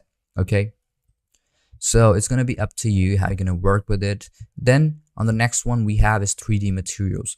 Now, if you want all the tools of 3D and materials on your screen or on your workspace, make sure to click on it, and the 3D material or 3D and material panel will appear up on your screen. Now, one thing about Adobe Illustrator is that you can put it up on specific places. You can see now I have my 3D and material over here, and when I go off the windows, you will see that 3D and material is already active.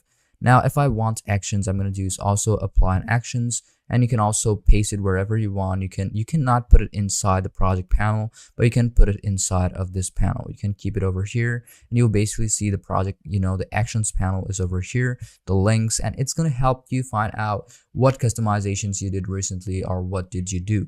Now I'm going to do is take this action bar or action panel and directly over here so that I can use it whenever I want. You can see the actions, and you can also see the links which I've used. And as I did not use any link, it's not available or nothing is there. It's totally empty. Now if I'm go to Windows again, and then we have is align. If you want the align, you can see the align over here. There we go. We also have our pathfinder and also our transform. Use whichever one you want. Then we are gonna go off over here. So basically what is that you can open up or close any of these settings by selecting on them. Let's say I'm gonna do is click on appearance this time. The appearance over here is you'll be able to customize it. Let's say I'm gonna put the strokes to maybe a bit higher. Now first I'm gonna do is make sure to select any box or maybe make a box, and you can see the stroke has been applied, and you can customize it from over here. You can also take it directly over here so that you can get full functionality and to get it closer. And I can also increase the stroke. I can also change the color from over here. There we go. So you can see that this is how it looks like. I can also change the fill. Let's say I want this color, and you can see this has been applied. So now you know how this appearance tab or appearance section works. Then we have is artboards. You can also fix up the artboards over here, and you can select them whenever you want.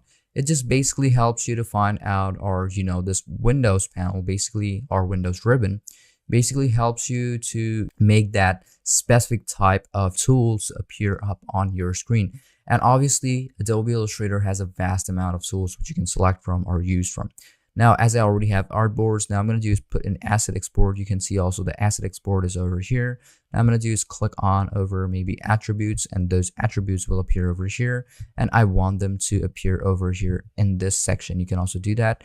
And you can see attributes are also over here. You can see the documents and also the artboards. Now you can also drag this one into a specific, let's say whichever panel we have turned on.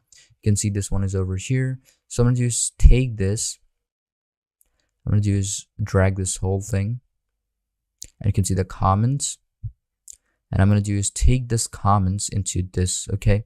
I'm going to do is take the comment or whichever one we have into this panel over here or into this section. And those will be also inside it, okay? Now we can go off the windows again, and then we have is brushes. If you want to, customize your brushes. Well, I most of the time have it open because it just helps me find out those tools. And you can also take it on this other section, which we have over here. And there we go, we have it. You can also take this whole thing over here and you can take it out too at the same time. And you'll basically see that this is how it will look like. But I'm going to just keep it inside of this altogether because I'm not going to be using them. I'm just going to show you how this works. And you can also go off the windows again and select whichever one you want. Let's say I want image trace and it is available over here. I'm going to do is make sure that this is all together with this. Okay, I'm going to do is press on cancel. I'll select on this move tool and I'm going to do is keep it at this corner.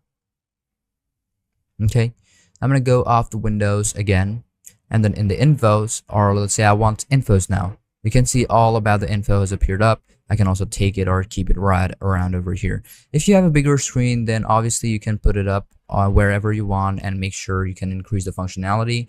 But if you have a small screen, then I'm not going to suggest you to use them because, you're going to have like really small congested space, and you will find out that sometimes it is kind of hard to have this, small workspace. So I'm going to suggest you to not use them. Okay, so make sure to use whichever one you want, only those, and then keep it. Now, one of the most important one is layers. I'm going to suggest you to put layers all the time. I'm going to do is make sure that this one is, totally, different from the other ones. Now I can go off the windows again, and this time I want this pattern option. Now, as I select on pattern, now one thing is that you can also cut it off, and you can also keep it minimized if you want to whenever you want, and also increase, the functionality whenever you want. You can see it like this. Click on this option and all of them appears up. Click on this and all of them appears up. So this is basically how it works. You can collapse it. You can also extend the size according to your need. And you can also do the same thing with properties. So you'll basically be able to put up all of the tools which you need over here on this section. There are 3 different type of sections over here. So make sure whichever one you want to use. Now, what I'm going to do is use strokes, and you can see the strokes has appeared up. Now, instead of that, I'm going to just take this over here and put up another one. Now, you will see that we have now 4 sections of tools. Now, it just basically helps you to organize them on whichever tray you want to use them, as you can categorize them so that it will be easier for you to find those tools and use it whenever you want. Now, let's say I'm going to do is on window, I want maybe a type section. Now, in type section, there are like a lot of things. Let's say characters. If you want to customize characters, you want to customize character style, glyphs, often type, paragraph styles, tabs, all of them are of different section tools. So they are of different tools, each and every one of them. But let's say I'm going to do is use only character styles. I'm going to do is take this one over here and keep it around over here. And I'm going to do is paragraph styles. I'm going to do is keep it right over here. And maybe I'm going to click on windows again, and on transparency, I'm going to click on it, and I want maybe another section of tools over here. I'm going to do is make sure that it is collapsed. So now we have like 5 sections. So basically you will be able to apply in or use all of the tools on this section or put them up according to your need. Even though, just like I said, I don't suggest you doing that because sometimes it just, gets very confusing and it takes up a lot of space if you have a small screen. Okay. So use only whichever ones you want, and it will be a lot more efficient while you're working with it instead of going through a lot of tools. Now, if you go down, there are also a lot of other tools which you can find over here. Now, if I say I want a version type, you can see it over here. I'm going to do is take it around over here because I don't have any tools. I'm going to click on Windows again, and then I want symbol libraries, and you can see that there are a lot of these things on symbol libraries right over here. And also the ones such as swatch libraries, then graphic style libraries, and also brush libraries. Now you can use whichever one you want. Let's say I want flower type of tools over here only. Now I can select on any of them. First, I'm going to click on brush. I'm going to do select on this maybe. And I'm going to do is put it like this. Or I'm going to do is put one of them right over here. Take one and put it up over here. Take this one and put it right over here. So this is basically how it works, and it is like very simple. I can also use this spray paint tool and put up more of these elements. If you've seen my previous lessons, you already know how you can do that. So if you didn't see that part, I'm going to suggest you to go see that part and use it however you can. First off, select this tool and then select whichever icon or symbol you want to use, and then you will be able to do that. Then I'm going to do is make sure to use this over here. I'm going to do is select it over here, and there we go. We have our sixth section of tools, and you can see that this one is quite bigger because it has to show up what it is. Then we have is this swatch libraries. You have Visibone 2, natural, maybe unnatural I want, maybe foliage. Now you can see that this is all the color pattern. Well, there are a lot of color palettes which you will find out on Adobe Illustrator. So basically find out the one, whichever one you want to use, and you can see it will be basically how it works. Now in brush library, you will be able to find out whichever type of brush you want to use. Let's say this time I want to use maybe bristle brush. So I'm going to do is click on Windows again, and I'm going to go after brush libraries, and I'm going to find out bristle brush and select on bristle brush library and use whichever brush you want to use. You can see it over here. I'm going to use this. I'm going to do is maybe click on brush, and you can see the brush type is changed. Now I can also use other brushes. Let's go off the Windows, click off on brush libraries. Let's say I want image brushes this time. Image brush, and I'm going to use is these ones. And you can see this is how it will look like. You can see this is how it will look like. Now let's use another one. Let's say I'm going to use this. You can see how it will look.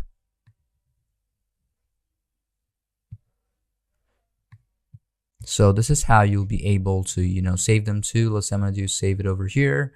I want to use this over here. Only the brushes are going to be over here. And you can categorize it in such a way so that you can use it. And you can also go through them from here and also change how it looks like. See, this is very simple to use and also quite fun. So I'm going to do is press on Ctrl Z so that I can undo all the process. Now, as it is clean, now the next one which we're going to do is going to be double clicking on it so that I can get full screen. I'm going to do is, let's say over here, I have now swatch library. So I'm going to go to swatch, and you can use whichever palette you want. And then we have is this graphic style library. Let's say I want buttons and rollovers. I can use them whenever I want. And you can see this is how it will look like. Okay. Currently, I'm using the brush, but I can also drag them right over here so that I can use it whenever I want. Okay, so this is basically how it works, and you can also save them right over here whenever you want to.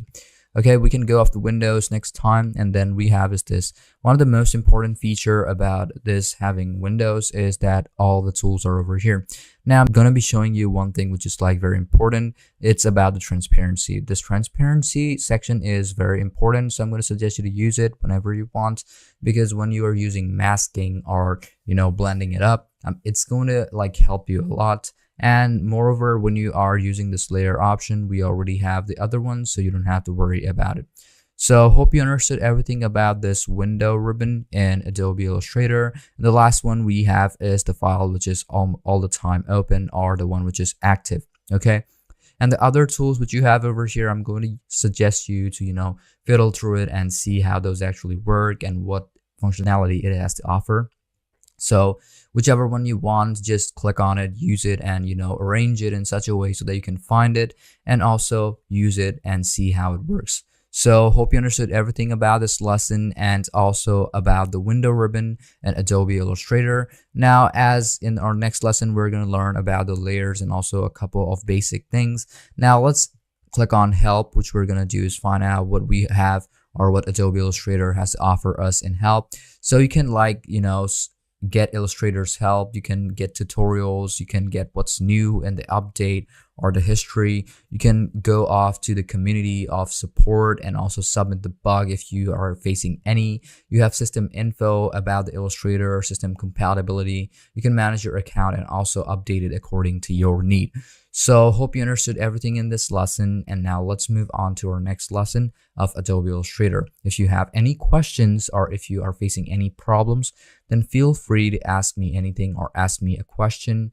We will be there to guide you and help you through the whole process. So let's move on to our next lesson of Adobe Illustrator Essential. Layers. Welcome back to another lesson of Adobe Illustrator Essential. In this lesson, we are going to be learning all about layers and what you can do with layers in Adobe Illustrator. Because layer is a very important factor, or let's say a very important part in Adobe Illustrator whenever you are working with graphics or whatever photo object, okay? So let's just open up one of the preset from Adobe Illustrator and start working on it. Let's say I'm going to do is click on letter, and I'm going to just wait for it to open up, and you can see that it has opened up. Now I'm going to be showing you a couple of things that will make you, or give you a better idea about what the layer is. So first off, I'm going to do is make a shape. I'm going to do is click on this star tool, and you can see that I have made up my star, right? I'm going to do is make a couple more stars. Just click on this ellipse tool. There we go. We have like a couple of these options over here, right? And you can see that there are 3 objects, but all of them are overlaying each other. Now, what if I say that I'm going to do is customize this one? Let's say I'm going to do is erase this one, but I don't want the star to be removed. But I'm going to do is use this eraser over here. And when I drag this over this part, you can see both of them are getting erased. Now, how do I stop it? Okay, or stop like it from happening. Now, if I want to erase this, you will see that the star has also been erased, right? And I want to stop that, okay? So I want to stop having that issue. So what I'm going to be doing is going to be using the eraser tool, or let's say using the layer tool. Now, I'm going to do is click on this. I'm going to press on Control Z. I'm going to do is click it over here, press on delete, and also I'm going to do is delete all of them. But first thing I'm going to do is keep this one star over here. I'm going to go off the layers. Now, one thing you can do over here is that you can apply new layers and also delete them whenever you want. Now, if you want to apply in a new layer, you can see this is going to be layer 1. Instead of that, I'm going to do is change it into star. Okay, hit on enter, and this is the one. And if I want to make it invisible, I can also make it invisible. You can see now I don't have any layer. Now I'm going to do is make another layer over here, or you can make a sub layer. I'm going to click on create new layer. This is going to be, I'm going to name it to be, let's say, circle. Now you can change the color if you want to. You can also keep it white if you want to. It's going to be up to you. Okay, but it's not going to change the color of the artboard, but it's going to be in something in such a way so that you can differentiate it. Okay, you can see the first one was blue and this one is red. Okay, this is kind of like labeling. Now I'm going to do is make sure to put a circle. There we go. We have our circle. You can see now this one is looking red, so it just helps us differentiate from which one is from which layer. Now, if I'm going to do is click on circle, I'm going to stay on circle, okay? And then I'm going to do is use this eraser tool.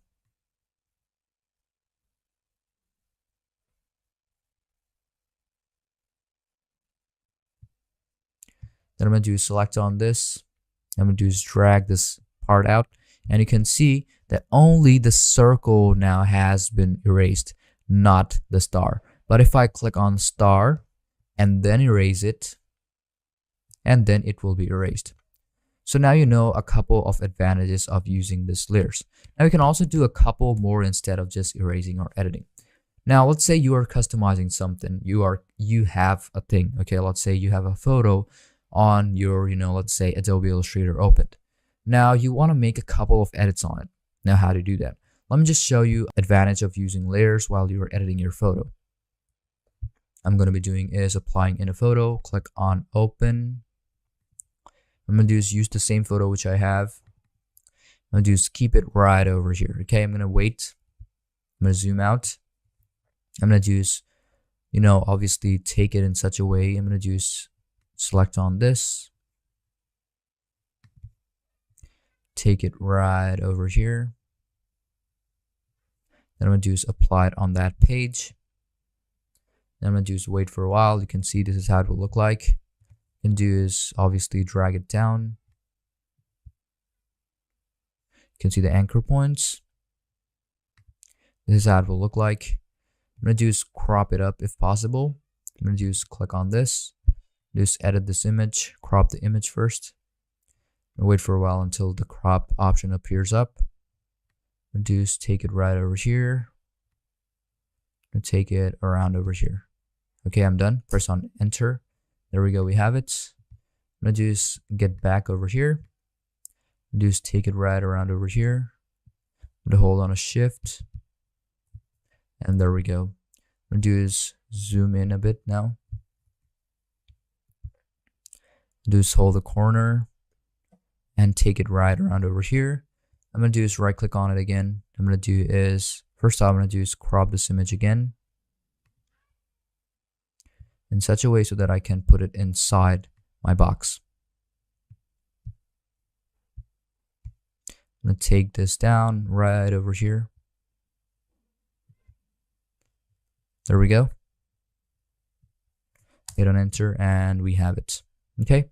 So as we have it, now I'm going to do is going to be making in a couple of sub layers or maybe a couple of other layers so that I can customize it. I can also make duplicates of this specific layer if I want to. You can just click on the one which you want to duplicate it. You can just click on it. You can see the photo is on this one image. You can see it. And this is the sub layer. Okay. So it is showing me that inside of the main layer or primary layer, there's also a layer of image inside of it. You can right click on it. You can make duplicates out of it. Okay. You can collect it for, obviously you can also collect it. And you can also target any object to or select any object to from over here. When you click on them, you will basically see it will be selected. If you select on this, it will be the other layer has been selected. Now I'm going to do is click on circle. Now instead of that, I'm going to be doing is going to be applying that circle over there. You can see the circle is now visible. Now I want that circle to be underneath this photo. So I'm going to do is drag it right underneath. And you can see it has been applied. I'm going to do is take it at the top. And you can see I have my circle over here. Just click on this. I'm going to do is make it a bit of different, maybe red. Okay. Now as I have red, what I can also do is fix in the transparency. Now how do I do that? First thing I have to do is right click on it. You can see the circle which is over here. And I can apply in a bit of effect. If you can't find transparency, what you can do is go off the windows and then find add transparency. Click on transparency. You can see it over here. What I'm going to do is fix in the opacity. So I'm going to click on this. You can see that there is this reddish type of color. Now you can also increase the size if you want to. But as I don't want any circle, now as I've put that circle inside of this, you can see now it is underneath. I'm going to just take this one at the top. You can see it over here. Now, as I said, I don't want, this. I'm going to do is make sure to use a rectangle. I'm going to do is find the intersect. I'm going to do is drag it right around over here. There we go. Now we have it, a bit of reddish type of vibe to our, photo, which you can see from over here. You can also fix that. Click on it. Click the opacity and decrease it a bit more so that we can see how it actually looks like. You can also make a mask if you want to. Now you can see that it has been masked up with it. You can also invert the mask and you can also click on release. Okay. So you'll be able to do a lot of things with, layers and, stuff. So in layers, another advantage is that you can make another sub layer. So you can click on this and another sub layer will be applied to the same layer. You can also group specific, layers. Let's say I'm going to use group all these together. So I'm going to use press on Control, Shift, and then down. Select them, whichever one you want. You can see selected, press on Control G, and they will be grouped up. If they are not grouped up, just go on to type or maybe object and then group them up whenever you want. You can group up specific objects too whenever you want. And you can, let's say I'm going to use go off the image, and the image I want to rasterize it. But in another layer, I don't want it. So you can make another copy. Let's say I'm going to use press on this, Control C, Control V.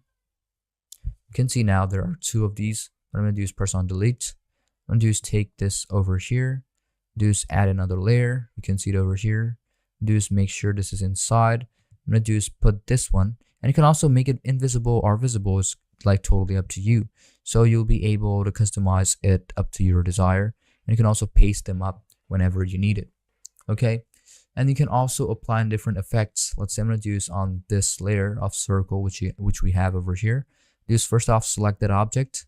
I'm going to go off the effect. I'm going to do is go off to maybe, let's say, effect gallery. You can see the red part, which is over here. And I want the red to be a bit, let's say like this, or maybe on a distort, just make sure a bit of diffuse or maybe a bit of angled. Okay, I'm gonna just go up to this diffuse glow, press on OK, and when I apply it, you can see that there will be a bit of change on it. You can see the diffuse glow has been added, and this is basically how it looks like. You can also apply it directly on our photo so that it looks a lot more different than how it is. You can see the difference right now. If I press on Ctrl Z, you'll see a lot like other difference over here. Okay, so use it up according to your need. You can also copy the specific, subject or whatever you'd have. Just click on this object over here. Just make another copy. I'm going to just select on this.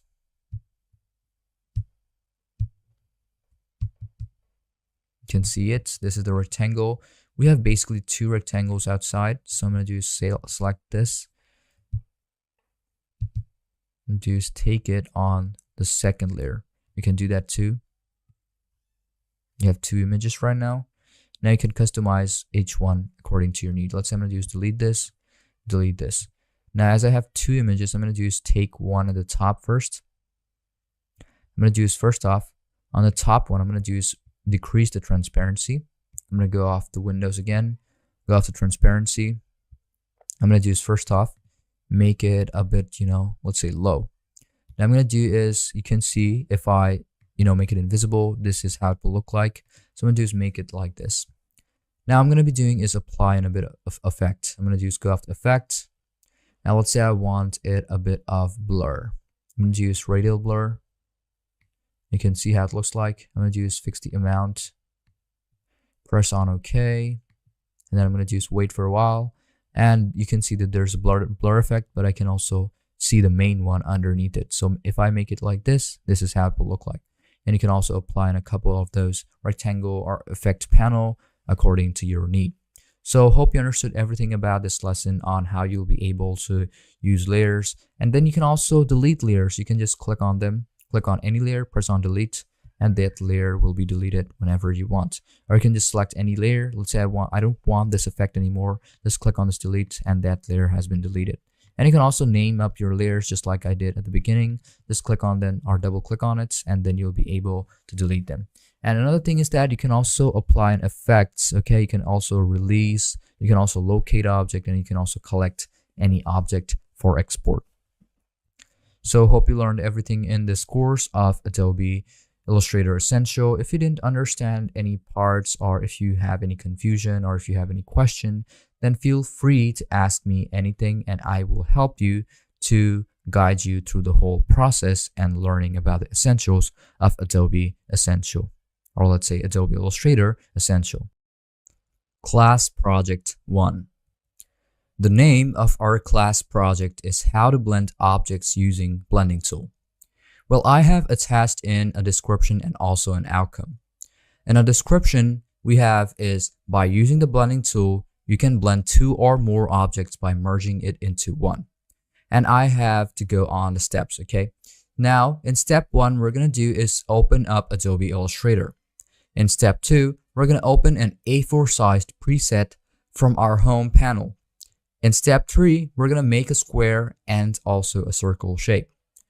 In step 4, we're going to find the blending tool from the toolbar. And in step 5, we're going to select the object which you want to blend it to, which is the square and the circle. And in step 6, we're going to save the project and upload it in our project panel. Now, what you can also do is take a screenshot and also upload it on our project panel. That is also preferable. So in the outcome, learning how to use the blending tool helps you to make professional looking graphical object, which you can use whenever you want and also present them in times of need. So let's move on to Adobe Illustrator and also follow each and every one of those steps. You can see that I have opened up Adobe Illustrator. Now what we're going to do is find out the A4 sized preset. I'm going to click on More Preset. I'm going to wait for a while, click on Print, and I'm going to do is find out A4. Now as I have A4, I'm going to just click on Create. I'm going to wait for a while until it opens up on my screen. Now what we're going to do is use the next step. In our next step, we're going to do is make a square and also a circle. So I'm going to do is right click on it, find our rectangle tool, hold on a shift and make a square. There we go, we have it. And then I'm also going to be doing is making an ellipse tool. And as I have my ellipse tool over here, I'm going to just click on any one of those shapes. I'm going to click on this option over here. What I'm going to do is make the stroke to be somewhat like that. Okay. Now you can see that I have my stroke over here. I'm going to just apply the same stroke on this one. There we go. I'm going to do is make sure that this is of this color. Or I'm going to do is make sure this is of this color. What I'm going to do is change the fill, yellow. And I want this to be somewhere around maybe like this. Now, as I have two of these shapes, what I'm going to do is use the blending tool from my toolbar. So I'm going to go off to my toolbar and I will find the blending tool right around over here. I'm going to do select on this. And I'm going to do is take this one over here. And you can see that I have blended that object. You can see this is how it will look like. I'm going to press on cancel. And this is the blending tool, how it works. I'm going to do select on this option again. And you can also make changes on this. Let's say I'm going to do select on this object over here. You can see the specific circle. I'm going to do is change it into maybe somewhat like this, green, or maybe cyan. It's going to be up to you. I'm going to do select on the specific circle. I'm going to do is change it. I'm going to do is you can also put on no fill. And you can see this is how it will look like. Okay. Now I'm going to be doing is make another shape, which is also an exception. But you can also do it if you want to or not do it. It's going to be up to you. I'm going to do is press on cancel. Hold on a shift. There we go. I'm going to do is make sure that there's a stroke. And I'm going to do is make another circle. You can see how it works. I'm going to do is first off select on this tool or this shape. Click on this blending tool. I'm going to do is drag it right over here. And there we go. We'll basically have how it looks like on blend. Okay. If it doesn't work, what you're going to do is click on this path, click on this, and make sure to use whichever color you want to use. And then use the blending tool over here and up to this specific shape. So I'm going to do is take both of them.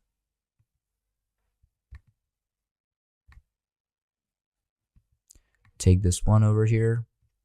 Click on this. Make sure to use whichever color you want to use. And there we go. We have it. I'm going to do is take this blending tool. Drag it right over here.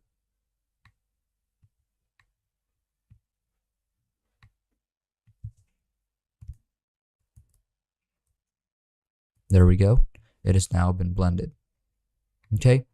Now you can see how it works. This is how it will look like. And you can also customize it whenever you want and however you want to make it look like. Now, after you're done with this, make sure to take a screenshot of it and then upload it in our project panel. So I hope you understood everything about this class project. Now let's move on to our next class project of Adobe Illustrator. Class Project 2. The name of our class project is how to write text on a path or shape. I have attached in a description and also an outcome, and I also have a couple of steps which you have to follow. Now in our description we have is that using text on shapes or paths allow you to make an aesthetic looking text, whether it be inside or on the shape outline, which is the path of the shape. Okay, so in step 1, we're going to do is open Adobe Illustrator. In step 2, we're going to open any preset you want. In step 3, make 2 shapes, one square and one circle, which is also the ellipse. In step 4, we're going to use the area text tool to put the text inside the square and use the text on path tool on the circle from the toolbar. In step 5, now save the project and upload it to our project panel. So in the outcome is that learning how to use text on paths or shapes makes the outcome look aesthetic, such as the text can be on inside or maybe on the shape or object outline, which is also called the path. So let's open up Adobe Illustrator, starting off with our step 1. You can see on my screen that I have opened up Adobe Illustrator. Now, first thing I'm going to be doing is using whichever preset I want, which is the second step. So I'm going to do is click on more presets. I most of the time prefer using A4, and you can find it over here on print section and also A4. So I'm going to do is make sure to use RGB color this time. RGB. I'm going to press on create. I'm going to wait for a while until it opens up.